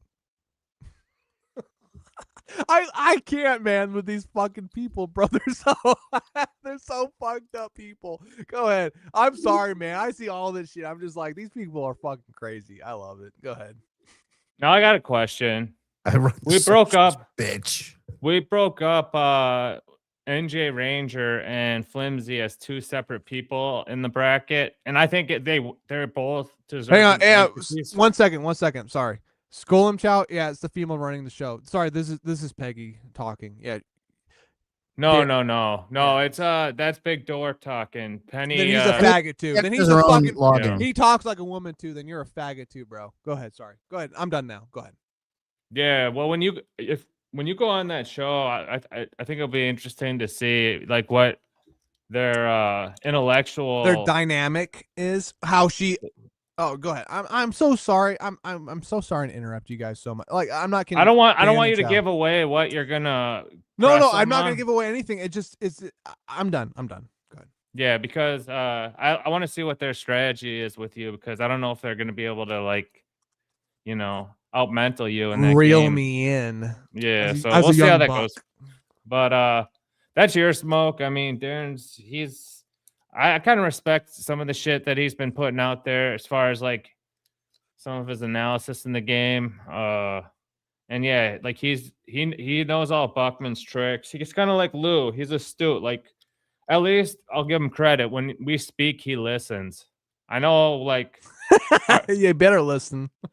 I know our names carry a lot of weight, and he respects that. And he also knows, like, when we speak, he listens and takes it as bond or word and as truth. So I'll give him credit for that. But like you and Penny beefing over, your PSL I'm not scores. beefing. I'm not beefing, bro. I'm just like I'm exposing facts here. She's a retarded female who's being put on a pedestal by her husband, who laughs at her and who encourages it. It's like Aaron Imholt type shit. Like, dude, I have no respect for you, bro. You're a scumbag too, man.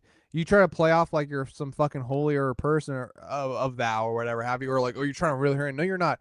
You're exposing your female to the internet, and she doesn't know how to cope with it when they talk shit on her, and then you kind of like laugh at it, or you kind of like, I have no respect for you, man. I think you're fucking disgusting as much. Like, females So should you not think be he's online. throwing Penny to the wolves? Is that what you're saying? Yeah, I think he is. I think he's doing it for a laugh. And here's the funny thing: they're so old and they've been married for so long. I think he enjoys it. I think because he's so cucked out that he can't shit on her personally or set boundaries with her, so he needs other people to shit on her for him. He's that cucked. That's what I think it is, and he loves it. He loves it, and it's a fucked up situation, but it is what it is. And you know what? Rack me. Take me to the bank on that one, bitch. Calling it right now. I'm ogging you, bro. I think you use your wife passive aggressively so you can lash out at her through the internet. And that's what's happening right now. And she exposes herself with a fucking whore, degenerate, scumbag, I would say, lipped out bitch that she is, and you love it. And Wow. I'm just saying, that's pretty. he uses his wife. Saying That's it. a good theory. I mean, I can see it. Like, yeah, man. Like, when you zoom out on some of this shit, like, I would sometimes never let there's- my girl be on a show ever. I tell her to go make me a sandwich. Well, and that's a perspective that sometimes can be hard to look at, because Buckman's life, his higher power is the dabbler verse. Right, As but Buckman doesn't put Cookie on the show, does he? No. I know we're making distinctions, but for the purposes of comparisons, I wanted to show the magnitude. So since, like, Buckman or Darren, like, since Buckman thinks the Dabbleverse is his highest power, he'll make a large distinction between what Darren and Penny are doing versus what Aaron and April were doing versus whatever any other couple. I don't know if there are any other ones, but if you zoom out, like to people who don't even watch YouTube, basically it's a couples doing a comedy-based live stream in a very niche part of the internet. They're basically the same thing. So sometimes you can get so caught up in like, well, it's not like this or it is like that. But you're right. It is kind of more there. It's more alike than it's different. So I see what you're saying. No, you're good. I'm sorry to interrupt you guys. I'm going to take a piss. Do your shit. I'm sorry. Go ahead. I mean, Dan, what should we keep on? Yeah, we might as well keep on this. It's just about to get good. Yeah, let's play a little bit of this. There's no clip of that, my friend. Not that I know of. I have a lot of clips about me, and that is a clip that I don't know that you're like. Honestly, I've got a lot of clips about me, and that one doesn't come up to the top of my head. Honestly, Liam's a fucking bum, and I would never want anything to do with him. He's a psychopath. He clearly has mental illness, and he's not easy to work with. Any sort of communication I've had with him has been ugly and weird. Kind of like you. Where are you at on with? Where are you with Liam? That's a good question. I'm not. I'm not a Liam fan. If that means anything. I guess I'm sort of. I hate to be a fence sitter. I'm kind of neutral. Like he kind of annoys me. I wouldn't really want to like do anything with him per se, but it's kind of. I think we have sort of a I don't fuck with you, you don't fuck with me. I might make a Doritos joke every once in a while about him, but yeah, AB says Liam is worthless. He's not worth like my time. Like I spend 0.0% of my time thinking about Liam. So, and he's really kind of dropped off anyway. Like you don't really see him anywhere. So I've always found it weird that he's this guy who's basically, I think, my age, and he's doing like going back to college, and he's got all these, he always has these great ideas. I'm going to do all these great things. It's just like, how about just having fucking steady employment and trying to fucking save for retirement like the rest of us, like normal people? But he doesn't seem to want to do that. Yeah, I mean, he seems fine, but yeah, he just doesn't have any like good aura or, and he is kind of worthless as like, I will say like overall, like he had some funny moments from time to time, like fucking with Ray or like being on MLC and having a couple fights with different people on there. Cause he's a smarmy, like kind of guy too. I think Buckman kind of prototyped a little bit of his game off of Liam early on. But by the way, anyone that wants to fuck with Ray or make fun of Ray or whatever, like I used to feel bad for him. I do not feel bad for Ray anymore. I feel 0% bad for anything about Ray. I think he's full of shit. I think he manipulates people. I think he uses the car accident or whatever to make excuses, to play dumb. I think he abuses drugs and alcohol. I think has no respect for himself. He has no respect for his family. And worst of all, he has no respect for people that try to help him out. He's a piece of shit, and I wish nothing but the worst for him. And that's pretty much it. When it comes to Ray, I fucking cannot stand him. He's probably for me now the most unlikable person. I'd put him alongside, that he's like not that he's a Jeffrey Epstein, but like that kind of character in terms of, for me in the Dabbleverse, I fucking cannot stand him. I think he's a piece of shit. But that's just me. He's a villain, bro. And that's the thing. Like, just when you think it's like, you're like, what can Ray do next to try to get attention from people? Remember this comedy thing, like how the posters became like a huge thing all of a sudden, where they're talking about like him charging his fans for posters. And he's like, oh yeah, like the guy just like came up at the end and like handed them to me, and I didn't know about him, and like I just said like, yeah. What drugs is Ray doing? Ray takes antipsychotic medicine that he does not need to take, and he mixes it with alcohol, which you're not supposed to mix with.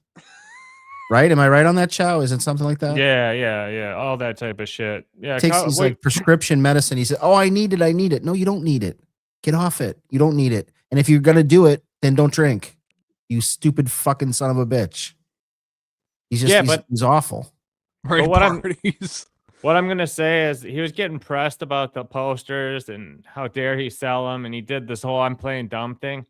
Well, I saw a video of before the show, the guy who brought up Ray on the stage had the posters, and he's like, "We know you're all Ray fans here, so after the show, Ray will be selling these with the AI." He even referenced the AI photo, and he's holding them up and did a whole commercial advertisement before the show for the posters. So Ray doing all this shit, like saying like, "Yeah, I didn't know about the posters," when he had sold them the day before, and then he sold them that night. It's like, when you know that shit, because like I heard him talking about it, and then someone was like, "Yeah, this is what happened." Had a video of all of it, and I'm like, "Fuck, dude, this guy will just make up something for the sake of making it up, bro." It's like when you're dealing on that level, like Mac asks, like, "Is Davinsky a life form?" It's like, yeah, I mean, he's got a life form to him, but he's just like, he's almost transcended that at this point. He's on his own trajectory in this game. It's almost like you put him on the ice floe and you just he was a life form. You put him on the ice floe and you just pushed him out into the ocean. It's just like, via con Dios, Ray, we don't really want to think about you. Like, we're just gonna, you're gonna die out on your ice floe out in the ocean one day. But you're an original life form. Congratulations, but you've kind of aged out, and we don't even want to think about you anymore. Yeah, you just get the essence all the way out, and you're like, either you go and repopulate that continent in 10,000 years, 100,000 years. There's a whole population of your ancestors over there, or you just end up in the middle of the ocean on the iceberg. Well, you just can't be here. So that's kind of where he is on Lifeform Island right now. So he's in the bracket, but it's mainly off that heat with Mommy, Mommy's been bringing a lot of heat. We had her on. Mommy's here, hot right now. I'm sorry. I think Mommy's stock is way up. I know not everybody agrees. People find her annoying, and the voice, and her histrionics and all that. I think she sells. I think Mommy sells right now. You get Mommy on, I had her on my show once or twice, and then she was on, I think, with this show or one of the shows. She's fucking great. She's like, I mean, she's gonna bring the heat. She's not gonna be a shrinking violet. You get her on, you can ask her, anything, and she's cool, and she's plays along with it. I told her she was cooked for fucking a black man, having a kid with him, and it was a good vibe the whole entire time. So I think she's funny. I think she's great. she knows what's up. So she's based, and she's in the game. She's been in the game for a long time. Chow, you've been more racist. Isn't she doing a new show with Lady KB? Is that a thing? Do we know? I don't know. I haven't seen that. The broadcast or something they were going to call it, I think. Chow, you know how it goes. Like every year, a bunch of these fucking chicken heads get together and think they could do a show, and then it lasts like 10 episodes, and then they're like, I don't want to do this anymore. It's just every year there's somebody that comes up with that idea. Yeah, no, and that's what that's an interesting thing you bring up, because that's been a reoccurring thing that always kind of pops up with a new crop, is like a female version of Clown Town, of people just kind of sitting around doing that shit. And everyone always loves it, but after a while you run out. And these shows they run out of shit to talk about. They shoot their load like the first episode, and then it's the fucking View. It's a bunch of chicken heads sitting around, don't know what to, then you know what ends up happening? You know what's funny? Then they end up having to bring a guy on to fucking help them with the show, to like give them ideas for things, because these dumb broads can't come up with a fucking why do you dude I'm you know what, I'm not gonna speak on it. Go ahead. Well, these shows, we've covered the like cycles of like what they're doing in life forms, from the beginning when they start streaming to when they get monetized to when they start ascending, like Buckman, where they plateau. Yeah. We've covered all that life cycle, and now Tojo is going through that shit, because like Tojo is done with novelty now. Like everyone who's seen there's no one who's gonna go check out Tommy Jordan now, because like, oh, he's a new guy, I've never seen him. Like everyone kind of knows his shit. That's died down. He's got to produce like good shit now, whereas like your novelty phase of like getting clout. And like being a 70 IQ nigga faggot isn't working anymore. Like you for gotta, Tojo. like, Yeah, Tojo. Yeah, you gotta bounce up, bro. Hang on, real quick though, Chow. We've been watching this Stevie Lou like stream on and off for the last second. I want to watch it when he talk. Like, can you timestamp me or show the? Show by the way, people. Ava, but right now Ava is going at Big Dork on BYB right now. No, that's good because like Big Dork probably might like flex. Ava's fucking tenderizing her for you, or him for you, Mir. That's good. Fish, by the way, it's not that hard. Fucking Yeah. nailed All it. right, we bumped heads going for that one. But No, Chow. listen, hey, Black. When is it when he like mentions you though? Because I really want to like dissect that though on Buckman. You know what I'm saying? Because it's true though, because you gave birth to Buckman. Like I would tell JMO, I said, JMO, Chow and I gave birth to you. We're your daddies, bro. Like you're the reason why you're here now at this point in time. Like we gave birth to you. It's like when you see your child, like I told him before, and you say, I want you to do better than I did. And JMO's killing it. And now like Stevie Lou's like, hey, Buckman, no joke. Dr. Chow gave birth to you, who you are today. And Buckman finally said, yes, you're right. I admit it. Dr. Chow gave me the codes, birthed me, whatever have you, to be successful and to like promote my show. And that was brilliant, dude. I want to watch that part live with you guys. Chow probably did more for the ascendancy of Buckman than any other individual. That's what I'm saying. I want to watch that and like get your takes on that, Dan and Chow.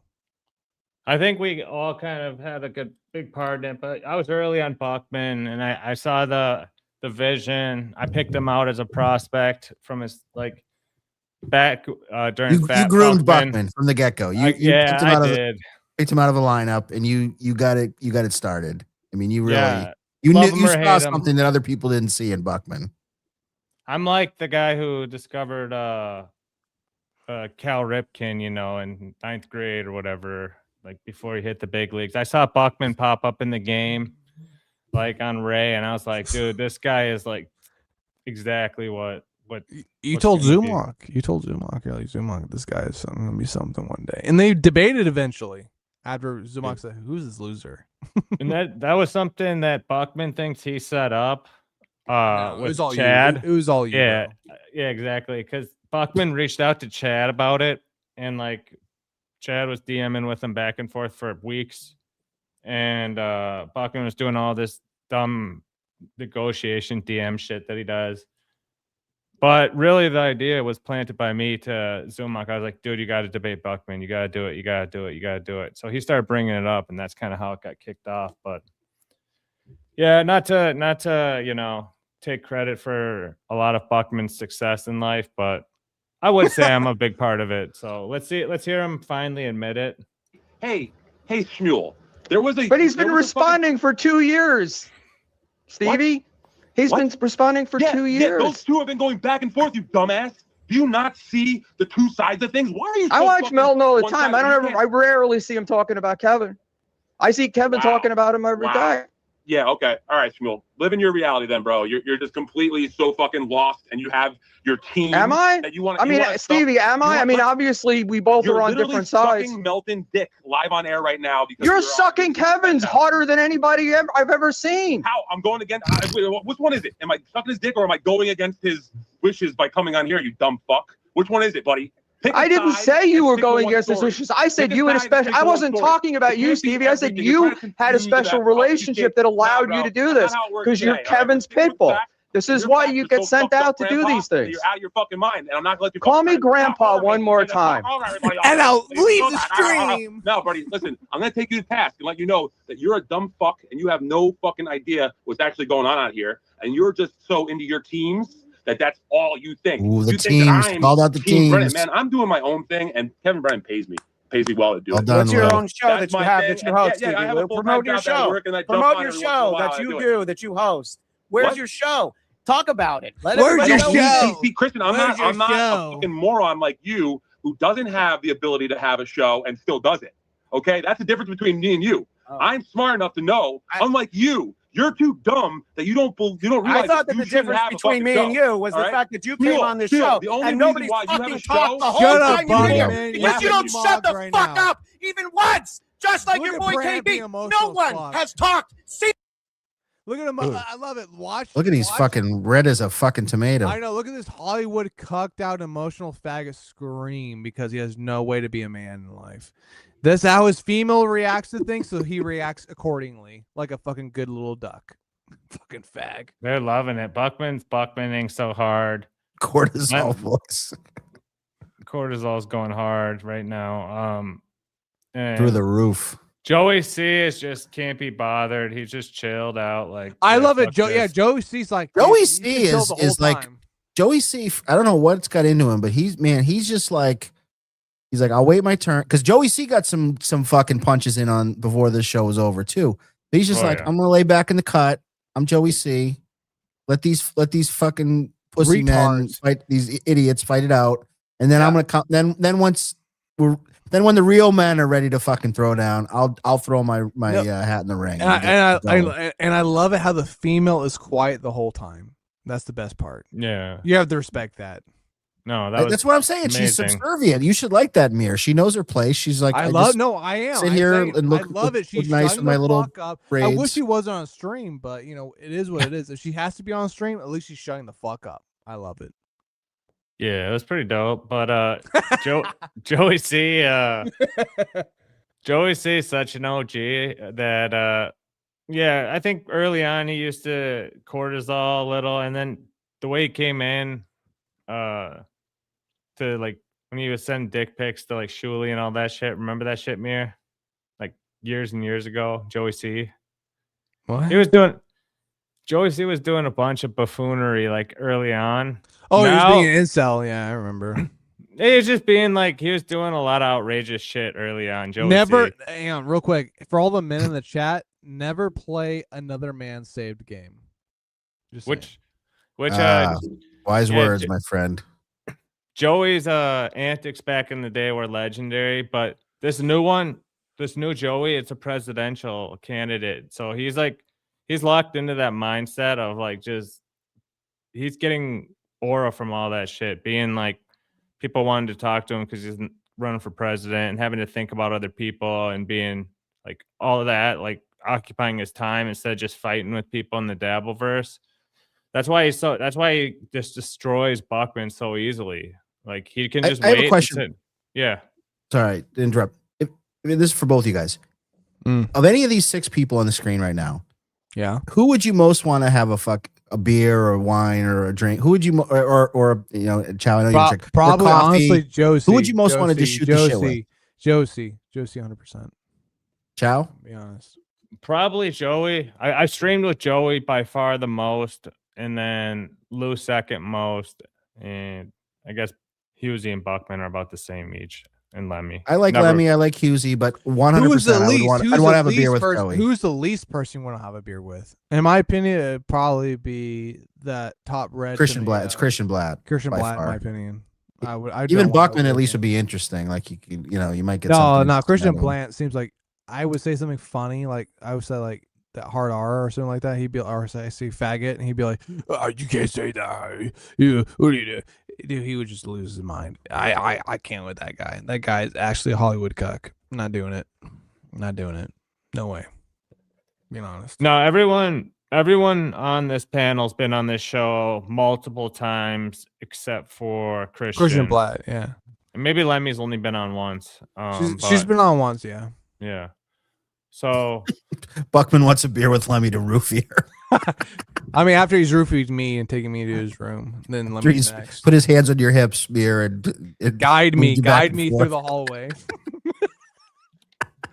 You got to think up a story of what's going to happen in Vegas when Buckman checks in that first night.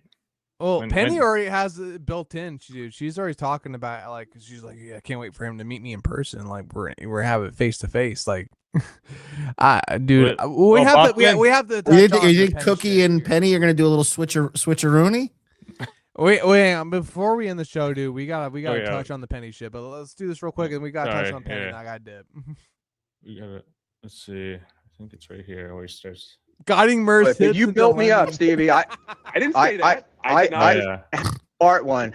But you guys are worried about. You're concerned about what I do and how I do it and why I do it. But you built me up, Stevie.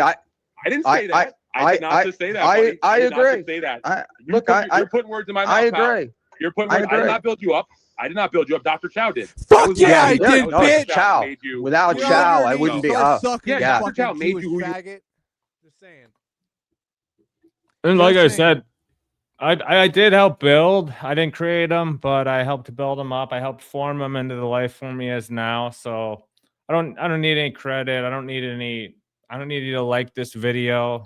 I don't need you to subscribe or super chat. None. But just having Buckman admit this it's a big step for him, because he knows, like, without what Lifeforms did for him, he would have been continuing to make the same mistake over and over and over again. And we know as a life form, he can never stop. So the only thing we can do is help guide him. And that's what we've been doing. So thank you, Buckman. Cheers to you. You know, you've leveled up. You're now kind of a gatekeeper level, but let's finish this out and then we'll get to Penny. You are, buddy. You need to realize that. You need to understand it and accept it. Until you do that, you're going to be just the laughing stock fucking lolcow dude that everyone laughs at your bad audio and your fucking half-faced co-host. And you like don't get it, bro. And it's kind of frightening that I'm half-faced co-host. You really are.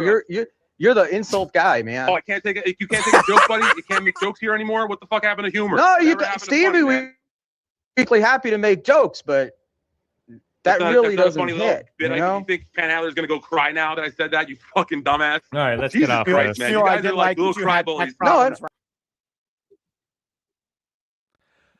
Buckman got mocked. Buckman got cooked, and he acknowledged that Dr. Chow is the reason why he's successful right now in the streaming, industry. So yeah, there you go. It was great episode, great clip, all around for everyone. Even though we took a couple shots at Blatt, I thought it was his best. I'll love Christian. I don't hate you, bro, but you are kind of boring. I hate you. I think you're a cuck. You earned your spot in that top 150 for now, because we were kind of hating on you before as being just a Buckman bunch, guy, and you still are, but at you're least a fag. You did something. So now, okay, you want to watch that Dirty Jersey clip with Yeah. I'm gonna tell you to pause it at certain points, because I watched this shit back, and I'm sorry, like, this shit's insane. So I'm gonna have to dissect this real quick, and then we'll end the show because I gotta head out of here. But I'm sure you guys are busy too with your wives and shit. So, no, not really. Unlike Buckman, who's chilled out because someone else is taking care of his wife. So how you guys feel about Dirty Jersey being down with the trans? Are you cool with that, or? Dude, yeah, no, let's let Chow answer this. Chow, you cool with Dirty Jersey trans? Cool with it? You support it? I saw Dirty Jersey get an interview talking about it on some clip, and it's really funny in the interview. Fucking hilarious. Yeah, so I think Dirty Jersey Rat's like, he's a for sure like future life he form. Proudly goons trans gals. I've never seen a guy that was more proud to be into trans gals than Dirty Jersey. Hey, once again, I don't care who like how juicy you think of a cock is, but my problem was I followed him on Twitter, and then like within 30 minutes of me following him, there were like 2 pictures of that him like quote tweeting, "Ooh, you're beautiful," and you look at it and it's like it looks like a girl, and then you scan down and the panties look a little bit of a bulge going on. And I mean, bro, like, oh my god, dude. I mean, bro, if the head game's straight, bro, you're good, man. I'll show this before we just for a quick sec, but I saw this shit and I had to respond with a J Mo, but he wrote to put that up, Mir, if you can. He wrote to the subway or the L train, the train. He's complaining to him that the guy was late and he's like a white trash guy. And wow. The subway, so he's pissed at the subway in Austin, and then they respond and say like, "Oh, what happened?" Blah blah blah. And I gave him a J Mo, but no, I just thought this was like fucking great. He's bitching online about like some bullshit, and then he's talking about He's a future life form. I mean, but I think you can tell he's the type of dude who like embraces being a life form. So I'm for it. By the way, he's been cool as shit. It's nothing personal. Like he seems like a really cool guy. He does great clips and you're a welcome addition to the universe. But I got to put you on mute if you're gonna be like putting tranny pictures up on my timeline. I can't be looking at that every time I turn on Twitter. And here's the man himself, best clipper in the game with Pest right now, Dirty Jersey Rat. Let's watch it. Dirty Jersey. Yeah. Hate fest going on. Let me get in here. Let's go. Let's hate on Kevin Brennan, right? No, where's the? Did he do Big Dork? Or yeah, there it is. I think maybe even Dirty Jersey. We're working Yo, so I just want to give you a little tease of Penny and the Big Dork. And Tracy. Sorry. Go ahead. This is they're like a couple that are fresh in the game. Okay. And one of the things that's fucking hilarious about them is they have a huge beef with J Mo. And J Mo. Can you just pause for just 1 second? I just want to make sure because this is them watching you watching them, right? Yes. Am I correct on that? Okay. I just want to make sure that because it was a little bit of a streamception thing going on here. I just want to make sure that I knew who's what. So they're gonna watch you and then they're gonna comment. Yeah, and then we're gonna watch them watching us watching them. So okay, cool. All right. Didn't mean to derail. Just want to make sure I was understanding. No, you're good. You're good. Next, this is next level. Like this is the type of shit like Ski Mask would come up with. Like Ski Mask was a pioneer in like crazy streams. This is so many different boxes inside of each other. We're on another level now. So main focus of this is Penny. Long video that someone clipped. Her name's Peggy, right? J Mo called this chick out for giving saying that she looks like she would give a good hand job. Oh God. Yeah. Dude, she looks disgusting. Fuck. You know well, she's like she's like an older lady, you know. Yeah, I know. Look at that grimy hair. Fuck, take a shower, bitch. Well, you want to comment now or you want to keep playing it? Nope, she's stewing. She's stewing. This is a Penny and Big Dork. He's a deep in the dab. So. Of course they are because they're fucking losers. They have no children. Go ahead. No, they have like grandchildren and shit like that. So okay. Yeah, I've been watching this shit because he kind of watches Buckman. He knows all of Buckman's little tricks and games and shit. So he calls them sure out. He does. Yeah, but let's get this out of the way. We do have some clips to watch, but let's just knock this out. Oh my God. Pause it real let me switch over to our screen share. Are we pause? Is that you in the past saying to pause it, or is that you now? No, I'm not saying shit. All right, so the old you wanted to pause that one, so I'm just trying to keep track. Yeah, that's why this can get confusing sometimes when you're like, yeah. I'm sorry, bro. No, it's all good. No, it's a good spot to pause too, because when you speak on this part to say pause it, that means I'll say pause. Hang on, I'm gonna have you pause this a few times. Go ahead. Hell yeah. Quick. Granny got no teeth, bro. Those are dentures in that bitch. I know, dude. Those are dentures. I know they are. Maybe. I don't know. We keep playing though. Sorry, I just had to say that. For his crass and rude. Crass. The rude remarks. I've been sweating bullets for like 3 hours since I got home from work. Yeah. All right. Oh God. Anyway, so I'm watching. Tommy's a delinquent, dude. All these people are fucking fucked up individuals. I don't understand this. Like, I would never ever say out loud, I think she would give good head, bro. Like, dude, your IQ must be fucking like 60, like at 60, dude. You're slave IQ. This is why. Well, I want to pause it here because we don't want to turn into a show that just fucking watches another show. Right. That's frowned upon.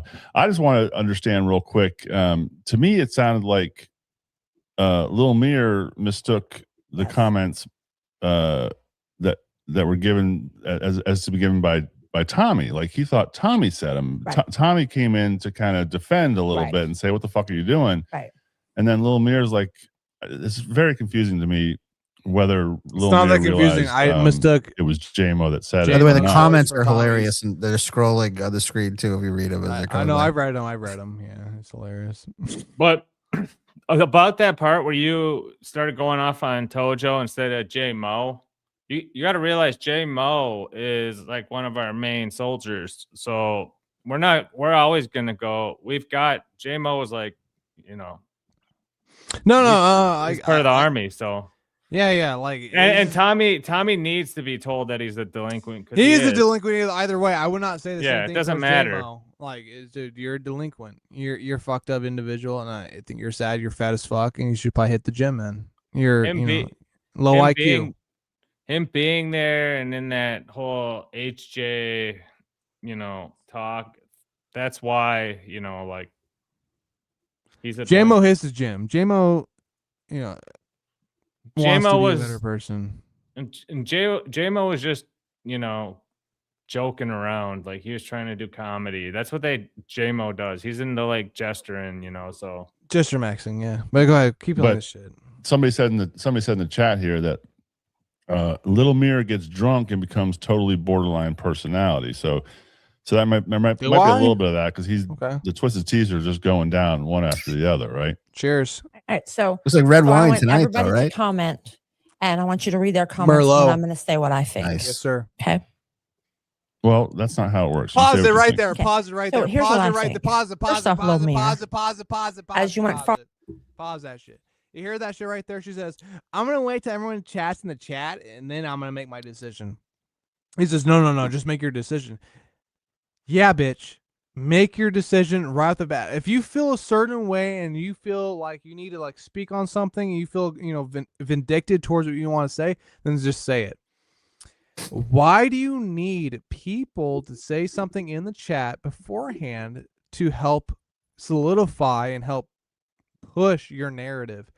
That tells me that you are a non-thinker. You don't think for yourself. You don't think for wherever have you, and that you rely on group demeaning group, tactics to the point how you like come towards somebody. You are somebody who, excuse me, guys. She is somebody who, at the end of the day, doesn't matter whatever she thinks or what have you. If someone says something and the whole group thinks it, she's going to fucking go with whatever the group does. You know what that tells me? She's an idiotic broad. She's an idiotic bitch. She's a dumb cunt. And she has no true value towards what she thinks and doesn't promote what she thinks. She'll just roll with whatever everybody else thinks. And her husband, by the grace of God, during that show said, "Hey, bitch, shut the fuck up. Just roll what you think, because if you don't, you're going to get cooked." Too late, bro. You're getting cooked, whore. You're a fucking idiotic woman who shouldn't be speaking on things. And you rely on the masses to help, I would say, educate and create what you should think on things. And that's a sad thing to see. And that's what it is. You don't have an opinion. You're a woman. You shouldn't have an opinion on these things. You should be in the fucking kitchen making a sandwich for your man. Instead, you're out here, you're out here asking for opinions from other people in the comments to create those opinions for you. And whatever the most popular opinion is, you'll follow through with it. And that's fucking pathetic, because at the end of the day, what that is? That's a lemming. That's a follower. That's a sheep. That's a fucking bitch. And that's what you are. And I don't blame you, because you're a woman. Women are fools. They're children. They're followers. They listen to authority, and that's what they follow through with. And you're looking for authority through the comments. That's what you should do. And they act on their emotions, right? Yeah, Mog Musk. And I hate to mog you, whore, but you're grandma. But I don't know what to tell you. I don't want to hear shit from you guys. I'm sorry. I'm so sorry. I really don't want to hear anything from you guys. I just want to keep cooking on this whore. So just keep playing this, okay? Go ahead. Farther into this show, you showed, just like a 21-year-old COVID child would say, you showed everything that you drank and why you are being like you're being, and that's fine. So probably when the show was done, you hollered up to your mom, because you're living in her basement. Pause that. You probably hollered up to your mom and said, "Mom, let me..." Pause that. Hey, Mom! Meatloaf. I need some Hot Pockets, Mom. Mom, hey, where's the meatloaf? Here's the thing. You don't understand what anything is going on the internet at all, in any aspect of time.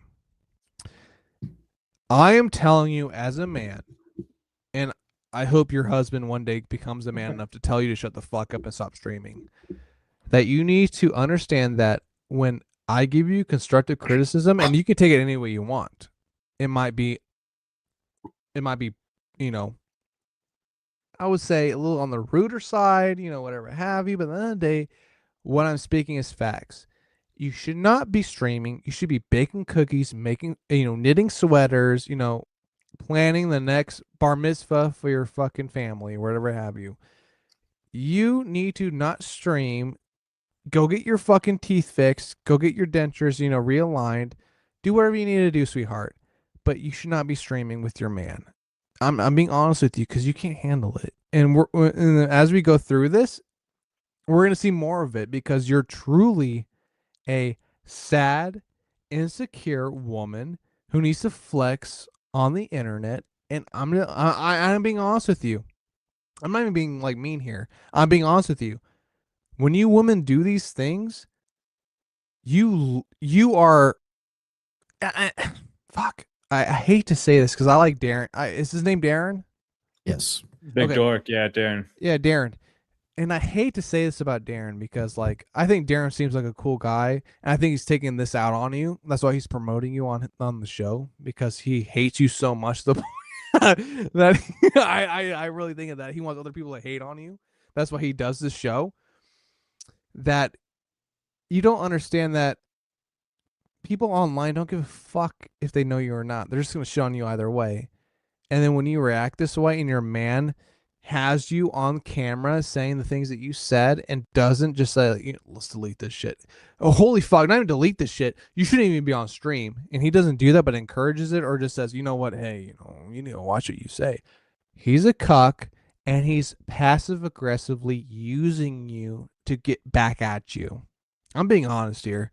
And you know what happens to you? And I know you guys are going to fucking shit on me on your show and whatever have you, but I'm being fucking honest here. He's passive aggressively getting back at you to the point where you look like an idiot, which you do. You look like a fool. You look like a fucking trailer trash whore. And that's what your persona is going to be online.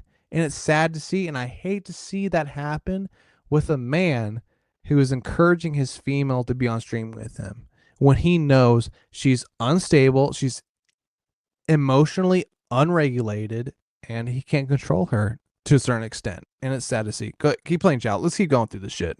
Go ahead. I'm just like them. Mom, we need the meatloaf. All right. Okay. All right.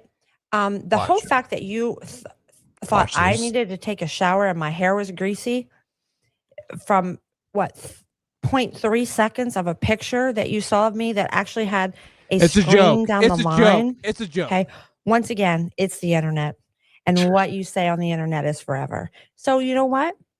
I'm going to have a penny in the 2 cents show. And I would like you, Mr. Little Mere, or whatever your name is to come onto my show. And we can talk about these clips. And we can talk about this clip where you explain to J-Mo how he's the king. You need to pay me. What is he the king of? Because he can wear a Burger King crown? I don't understand. I tried to be the bigger person, and I tried not to stoop down to the level of all of you that think it's okay to go on and talk like crazy to strangers. Pause that. Once Pause again, that. as Pause I've that. always Pause said, that. Pause that. you would Pause never that. say. Pause that. And she says, you never say it to my face. Yes, I would. I think you're being abused by your husband. I think he's using you, and I think he's using you as passive aggressively for whatever I said before. Here's the other thing. You will never dictate how people online respond to you and or how they interact with you. Legitly, you're an idiot if you think you can control that. You're a moron. Like Dan, I know, like Dan, how about you defend her a little bit here? What she just said. Go ahead, defend her a little bit. Let me see, like from because I need another like vibe to tell me, hey, maybe she meant it that way. Tell me what she just said right now about online people, how she said it, and how you can defend that. Go ahead. So I can't defend it outright and say like she's right with what she's saying, because I obviously disagree with her opinion. However, yeah, I'm gonna try to put myself in the shoes of the Penny in the Big Dork camp. Penny is a sweet, salt of the earth woman. I'm sure she seems nice. Yeah, she's got grandkids. She's 10 of them. She's going back and getting her psychology degree or something. I think I heard her say she's she's a lovely gal. I think I think Big Dork and Chow, I think you'll agree with me on this. I think Big Dork gets it a little bit more than Penny does. I think Penny sort of doesn't understand the callousness of the internet and how you have to be ready for what, like, you can't control it. And the more you want to control it, the less you're going to control it. Like you got to have a very thick skin. You just got to roll with the punches. And if you can't do that and you want to fight the internet, the fact that like J-Mo made a comment and now or dictate it, and like how you like, if you don't know me, so you can't respond to me, like that's like, dude, who the fuck are you to say anything about anything? Like, come on. Like this and to pick of all communities, like this community is full of mudslinging, full of just very unscrupulous people.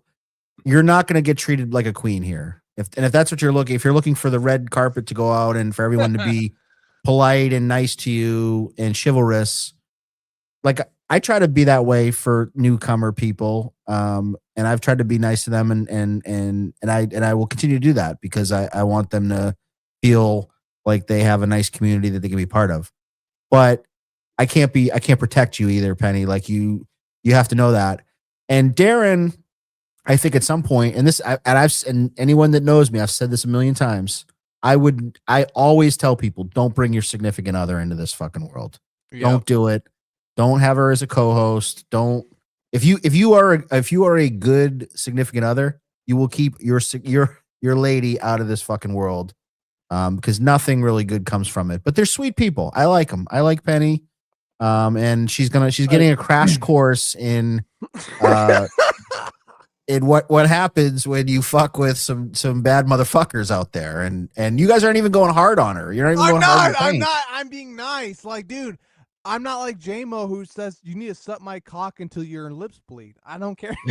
I'm kidding about that. Well, here, let me say something, because I kind of whatever you're passing a lot of like judgment onto where Penny is with it all. I don't think she got as triggered as you guys think she did, and I also think I know she did. Don't do this. No, but also don't do this. Big Dork is like don't do this. Don't do this. They're man. like yin I know and what yang. you're doing. No. They're yin and yang. They know what they're doing. Like, you're right. Like, Big Dork knows she's the spark of the show, of like causing this like drama and talking shit. He knows her and he knows she's going to be that. He's more of like the quiet, like Howard Stern type guy, sounding guy, so it is a different thing. And she's been streaming for like a year with him, just talking about non-Dabbleverse shit. So I think there is some like she's trying to like adjust to people talking shit, but I don't think she's as shook up as like a final boss. Like, she's not like final boss. No, dude. She is. Hang on. You think she's final boss? Keep playing this shit. Right. She is the proverbial hole, though, like of the radio pro. It's like, you got to keep the boys in check, and let's not get too crazy here. That's what Penny does. Hang on, Dan. Watch the cuckery from, what's his name? Darren? Yes. Okay, his name's Darren. Okay. Watch the cuckery from Darren and how he deals with his fucking psychotic, trailer trash, methed out wife. Watch this shit, and I'm going to dissect this real quick for everybody here. Because, Chow, I get what you're saying, like, like I get it, man, but like at the end of the day, like there's more to it than just that. Like she's not that innocent, dude. She knows what she's doing and she's trying to do something and it's not working. In my mind, it's not gonna work on me because I'm not some fucking low cal, trailer trash, cigarette Jones, I need to do it, I need to do this. I don't give a fuck. And I love Darren for this. He told her when she's like, he would never say that to my face. And Darren was like, I think he would, sweetheart.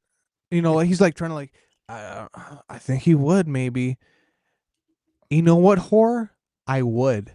I would say to your fucking face in person, you're a delinquent, sadistic, sad excuse for a grandmother, and you should never be doing this shit live on your show right now. You're a disgrace to your family. You look like a fool. You look like a fucking moron. You're an idiot. And this is the reason why women should not be on these type of shows right now, because you are a fucking sad excuse for a personality. And when you do this, your family will look back on this back in the day, down the road, and they will say, oh shit, grandma was fucking no wonder mom is fucking tweaking out and leaving the kids or doing this and doing that, because grandma's a fucking sadistic bitch too. Here's my thing, bitch. You fucking whore, you fucking sadistic grandma who should be knitting sweaters, and don't tell me to knit sweaters and bake cookies. You should be, bitch. You're lucky if you could be. Most grandmas in other countries and whatnot don't have the privilege that you do enough to put on a fucking camera and talk shit to other men. In reality, you should shut the fuck up, listen to Darren, who's your husband, who's like, I got 6 or 7 or what have you, and be quiet and grow and help the grandchildren. But you don't. You sit here and laugh and joke and like talk to fucking other loser male human beings online. And it's fucking pathetic. You're pathetic. You are nothing. You are a fucking... If you were my grandmother, I would despise you. I would hate you. I would think that you didn't give a fuck about me. You know why? Because you care more about this show than your fucking grandchildren. You're disgusting. You truly are. You are a diabolical, sadistic, sick woman. Your IQ is probably 80. Maybe because you're white. I'll give you 80 because you're white. 60's around the the lower class, but 80 white. You're sick. You're delinquent, and it's sad to see because you're trailer trash. We all. But she makes a mean snickerdoodle though. And I love following boss here. We all are Penny, dude. You're as sick as the rest of them. You sick. This is the fucking problem. I'm gonna say it right now here for everyone to fucking hear. This is the reason why this fucking universe is sick as fuck and fucked up and just degenerate as it is. Because people like Final Boss, who hasn't had pussy since he got rejected from a wedding vow at a wedding. Probably before that, she probably never fucked him. Never again. He hasn't been fucked since his Dorito. He's probably rubbed his own cock with his Dorito hands. I don't want to imagine it, but it's probably disgusting. These human beings, I'm not, everyone watching this is a public announcement. Ready? Look at me right now.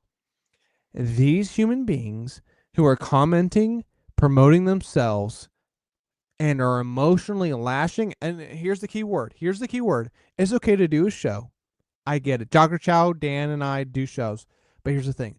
We never emotionally lash out to the point where we seem unstable to where we are like, you know what I'm saying? Like, I might lash out while I'm drunk, whatever have you, but it ends right there. I curb it. Chow might do his own thing. Dan does his own thing. We have our curbs to where we're still functioning as human beings. These people have no bounds. These people don't care about their well-being. These people will lash out to any point in time. They're like a fucking feral animal, and they'll continue to do it. And when we watch this clip with this fucking degenerate human being who's a grandma, you will see the feralness kick in. And you will see the cuckery of the husband trying to reel that feral animal in, but doesn't work. And you will see it and you will watch it. And I will dissect that garbage because I'm done with this shit. I'm done with these fucking faggots. I'm done with these fucking whores. I'm done with these fucking shows trying to tell me or tell other people do this, do that, be this, be that. But at the same time, they're fucking degenerate, scumbag individuals who have no place in society, who add anything to into society. They add nothing. They are truly, I'm not kidding you, these people are truly scumbag individuals who add nothing. I have 10 grandkids. Oh yeah, 10 grandkids on welfare? Whore? What do you do? Why shouldn't you be with your grandkids doing things for them? Why are you in a goddamn stream acting like a fucking retard as a female? You should know better, you fucking bitch. Like, I'm done with it. I'm done placating these fucking losers. Chow, let's play the clip. I'm going to dislike this more. I'm done, dude. I'm fucking done. Say that to my face. Okay. He might be the one that does it. Well, bring it. I'll be in Vegas. Yeah. April 9th through the 13th. Is that the dates? Yeah, I'm not sure if he's coming or not. Okay. That'd be interesting. Of course he wouldn't come. His mom probably can't afford to pay for it. Well. Okay. Yeah, we don't know that. You're just basically doing the same thing he's doing. You're just saying things that you don't know. Yeah, because she's a dumb bitch. Well, you're exactly right. But you can do that. Right. Once again, he said I have greasy hair. Pause that. Yeah, real quick. She's trying to act like she's like here's the thing, dumb bitch. I was joking. I was just saying shit just to say it. You emotionally came at me after I was jokingly saying things, and you don't understand that because you're a stupid whore, and your husband promotes it. Your husband encourages it. And finally, after you act like a stupid bitch online to the point where people are making fun of you, you might get clip farmed for it. He's like, hey, by the way, let's calm down for a second. And that's why I have no respect for this man. I'm not going to lie, guys. I have no respect for this guy. I don't. Like, just saying. Danny, you have anything to say? We need Chow to play the clip, or you want me to fill in? Yeah, go ahead, fill in. No, for real, bro. Like, for real, dude. Like, come on, man. Like, dude, I'm joking. I'm the greasy hair. I'm kidding. I don't know you, whore. I've never been around you in my life. And she's tweaking out. I think she has lovely hair. So, you know, I looked at her for half a second and I just said something and she tweaked out about it, dude. Like, dude, who gives a fuck what I say? I'm an idiot. Yeah? I'm the incel. I'm the fucking moron. Who gives a fuck what I say? But she gives great grandma hugs. I'm sure she's smells nice. Sure, there's a lot of great things. A lot to love about Mammy. I think she said her name's Mammy Penny. Keep playing, bro. Go ahead. Take a shower, and I have dentures. Yeah, no dentures. They don't pull out. Best part. If I paid for dentures, I sure wouldn't have a missing tooth that I've had since I was 10 years old. Right. Okay. I love it. You emotional Dr. whore. Chow, I love you to death. I love you to death. I do, and I love I love what you're doing and promoting Darren and I. But make sure that you send a message to Lil Mir that I would love to go live with him. And I want it to be on a day that Darren can be on live with me with my show, so he can read all the comments. Yeah. Well, that's how it goes. Okay, yes. Whore. While we are talking, I did nothing to you, sir. Well, let me fix that, young man. Yeah. I did nothing to you, and no, I'm not baking fucking cookies. And no, I'm not knitting a fucking sweater. You should okay? be, bitch. You should be baking I have cookies, 10 grandchildren. Woman. Okay. And the one that's the youngest is smarter than you. Okay. Pause that. And I don't mean that in a negative way. Pause that. The youngest would be smarter than you. Your youngest legitly is being indoctrinated by. It's so sad. I feel so bad for this family because here's the thing. And everyone here watching this needs to realize this, and I feel so sad for this. Holy, settle down, Mir. I'm not going to settle down because this needs to be exposed. She said, my youngest is smarter than you. No, he's not. Here's the reason why. And it doesn't matter about, well, he's probably a retard anyway because you guys are probably living in a trailer area. You know, you guys are fucking lower class people anyway, judging by how your sunken, cracked out cheeks look like. I'm sure you're a crack baby and you produce crack babies, so whatever have you. But anyway, what I'm saying is your man does not and or isn't, you know, controlling your outbursts to the point where you're not exposing yourself to the masses where you look like a fool. So let's progress that. You think you're smarter than her youngest grandchild? easily. So let's go down the family line a little bit here. So obviously Grandpa's cucked out, and he's out to lunch. Grandpa's out to lunch. He doesn't care anymore. Whatever happens. And Grandma's a fucking tweaked out, cracked out, whore, with dentures, her teeth rotting out of her fucking mouth at 10 years old, which is insane. I've never known a 10-year-old to have teeth rotting out of her mouth, but there you go. That's white trailer trash for you guys. Is that something she said? Yeah, she says she's missing teeth at 10 years old, 8 years old. It's nuts. I never met a child in my life as a young child myself, going through school and whatnot, seeing another kid who's, adolescent teeth when they grew back weren't missing that adult tooth. You're that deranged and that cracked out, so whenever have you. Anyway, so Grandpa's out to lunch, Grandma's cracked out, and then, go down a generation. I'm sure the children are cracked out. They probably married into, probably mixed family vibes, races, whatever have you, so the children are this and this and that. And she's trying to push this narrative oh, my grandchildren know better than you. It's like, sweetheart, you are the pinnacle of what you produce into the world. And if you don't even understand how to showcase yourself to the masses, I guarantee you've never raised a child to understand how they produce themselves in a public setting. So that kind of just trickles down. So when you say, and your husband says that you guys have produced people who are more IQ or know how to produce, showcase themselves to society, let's look at you first. How do you showcase yourselves to society? You don't. You're fucking degenerate, trailer trash, white trash scumbags. So when your children see that, they think that's the norm, and then they act out accordingly. Excuse me. And then their children act out accordingly. And so your children are probably, I would say, white trailer trash also. Well, not your children, but your grandchildren. So, and I don't want to speak on kids here, because you know how we all talk about don't speak on kids. But when you speak on me being more retarded than your trailer trash incel inbred, grandchild, I have to speak on it, man. Because I was approached first. I would never, and here's the thing, I would never approach somebody and compare children to adults, or compare adults to children. I would never do that. I think that's low class, low brow, garbage, trailer trash, just not even trailer trash, just scumbag, vibes. And here you are comparing your grandchild to an adult male. And here's the thing, sweetheart, this is the internet. And then we know what that means. That means there's no bounds. We don't care how you feel. It doesn't matter if we know you or not. We're going to respond accordingly. And it doesn't matter how many times you ask the chat, how should I respond? That's how it fucking rolls.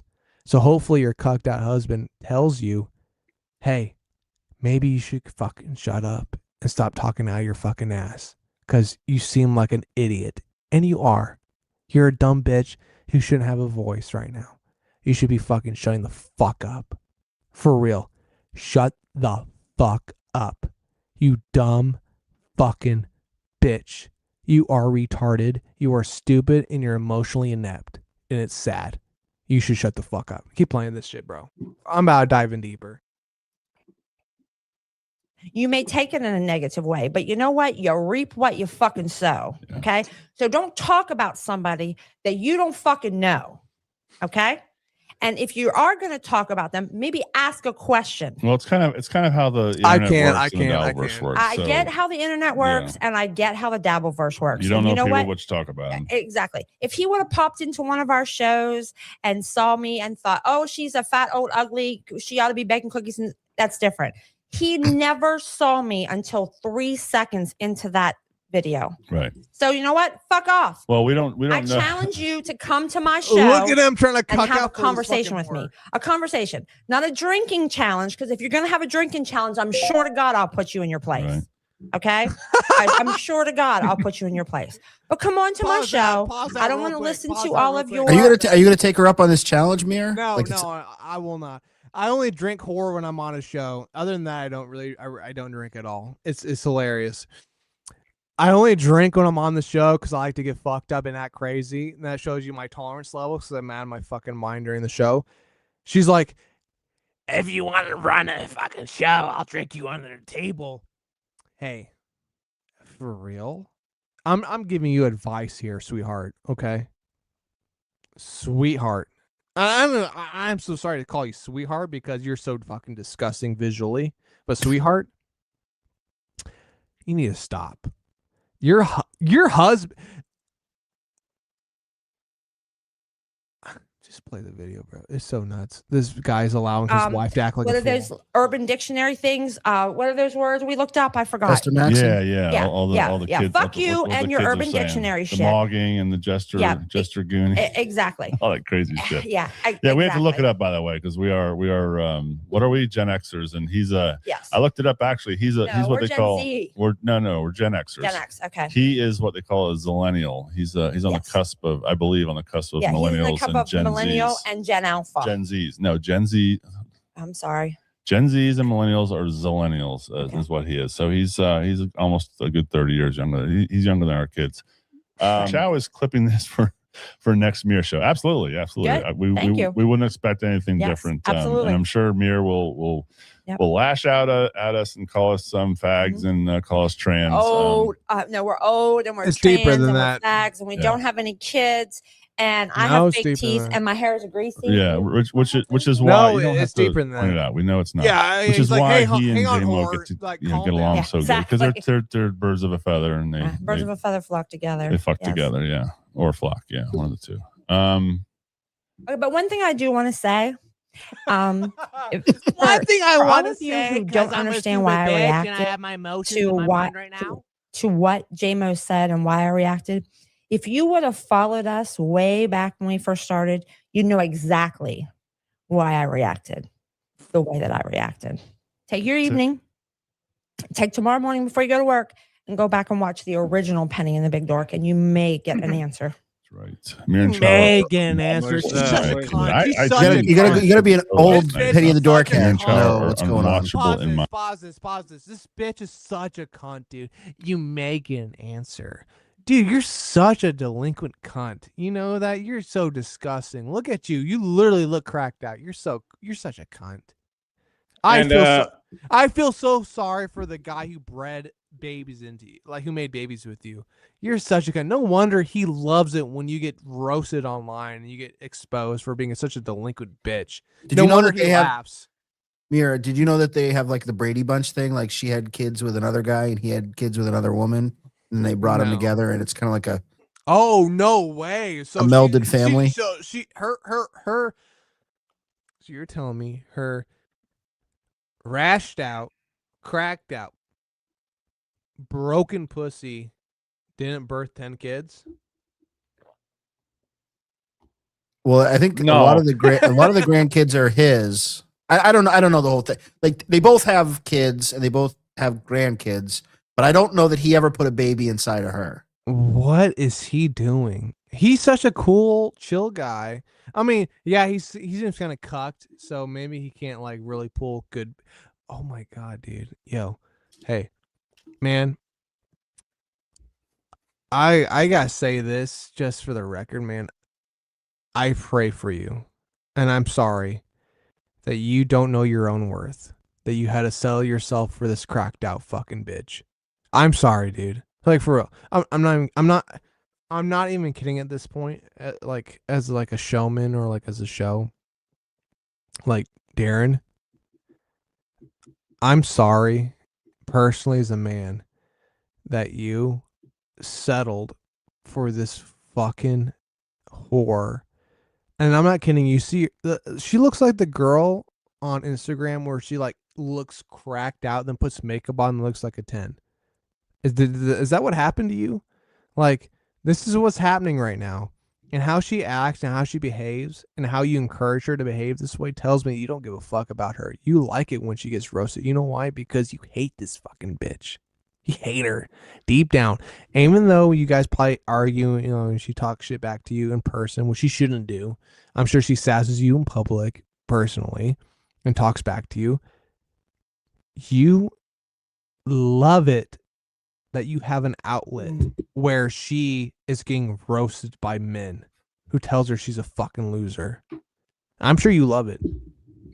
Bro, this guy who's talking shit about you in the chat. Who is it? Drunken Donuts 2348. That's Final Boss. It's Blob, that's right? Final Boss. Yeah, from way back in the day. He's been. What do you say? What does fucking fat Dorito hand faggot say? Hang on, I love it. He said, "Give him a break. He writes shitty music for 12-year-olds." You know, just dude. I can't.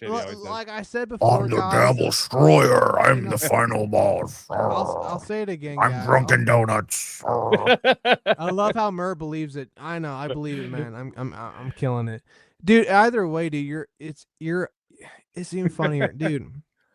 You're instinctively a faggot. You always will be a faggot. Every account ever is me. Yeah, you're a faggot, bro. And homegirl, all I'm saying is this. I'm not going to go on your show anymore. I'm done with that because you guys, like, I gave you my time when I can do it. If you can't impede by that, then fuck off. I don't care anymore. I really don't. I just had to, like, dissect your guys' shit, and I just did to the extent where you guys look like fools, and I called you out for it. So if you want me on the show, work with me instead of me trying to work with you because I'm done with that shit, dude. I'm really done. I'm your guest of honor. So if she doesn't want to talk to me, then she doesn't want to talk to me. And if you can't run the household enough to tell her, hey, he's going to be on this time, you need to show up, and she's like, no, then you're kind of a cock anyway, man. Like I told you, I gave you my time, I gave you my date. If you can't work that out, then you're just cucked, bro. I'm just being honest, man. It is what it is at this point. I'm not going to fucking sit around here fucking around talking about, I'm not going to keep chatting you fucking faggots trying to figure out a time frame. Here's my time frame. I gave you my date. Figure it out. If you can't do it, then fuck it. And if you want to pay me hundreds of dollars, then maybe I can kind of work some things here and there. But for the most part, I'm not a Jew, so I probably won't want your fucking trailer trash methed out money anyway. So I'm good. Either way, at the end of the day, Darren, you seem like a good dude. You seem kind of soft and cucked out. And I'm sorry that your wife is a fucking Hoosier whore that needs to act like a fucking degenerate to make views for your show. I'm sorry, man. She should be baking cookies and knitting sweaters. Instead, she's fucking gap-toothed, degenerate, denture whore who probably was a crack baby at one point. And I would love to ask her what her family life was like because she looks fucking wrecked, bro. Like, dude, when you look at a crack whore that approaches you at a gas pump while you're pumping gas and she goes, I need $1 or $2. She's got a sunken in face with that fucking rizzy, greasy hair with some crazy slogan on her shirt who doesn't know where the fuck she's at. And she looks like that. I mean, honestly, if this crazy bitch approached you, Dan, while you're pumping gas, said, hey, I need $20 for gas, would you give her gas? Would you? Would I give her gas? Would you give her $20 for gas if she approached you like this? Look at her, dude. She looks like a meth addict. Would you give her gas? Give her gas money? Well, I'd say like I'd feel bad because she's kind of an older lady, and is everything okay? Like, are you having problems? You're asking too many Depends questions, where, bro. what area? I would say Philadelphia inner city. Would you give her? Well, probably not in the inner city. But I wouldn't be there either. So, but if this was like my hometown, it's like there are a lot of white people and it's pretty chill, and so I might. But if you were out of your hometown and you're like if grandma left her wallet at home or something, I might help grandma out. She's cracked out. By like vacation homes or something, maybe, but I don't know. Like, she's cracked out whore. Dude, Buckman's trying to go at you now on X, bro. For what? What the fuck? About he's doing a reply guy bullshit, you know. You want to see it quick? Yeah, just play it. Oh, hap on. Yeah, play it. No, it was just a reply guy tweet. You know how Buckman is. And Blob, dude. Blob's cringe. It's like MSG, bro. Like it adds the flavor to any of this like cringe content. So when Blob, we purposely put Blob and Buckman together for this shit to happen. Now that Blob's like in the chat, like trying to win the hearts and minds of like Penny and all this shit. It's just brilliant. So Siggy Jones said, obviously an enjoyer of the finest MD 2020 vintages. Like a little joke, little meme.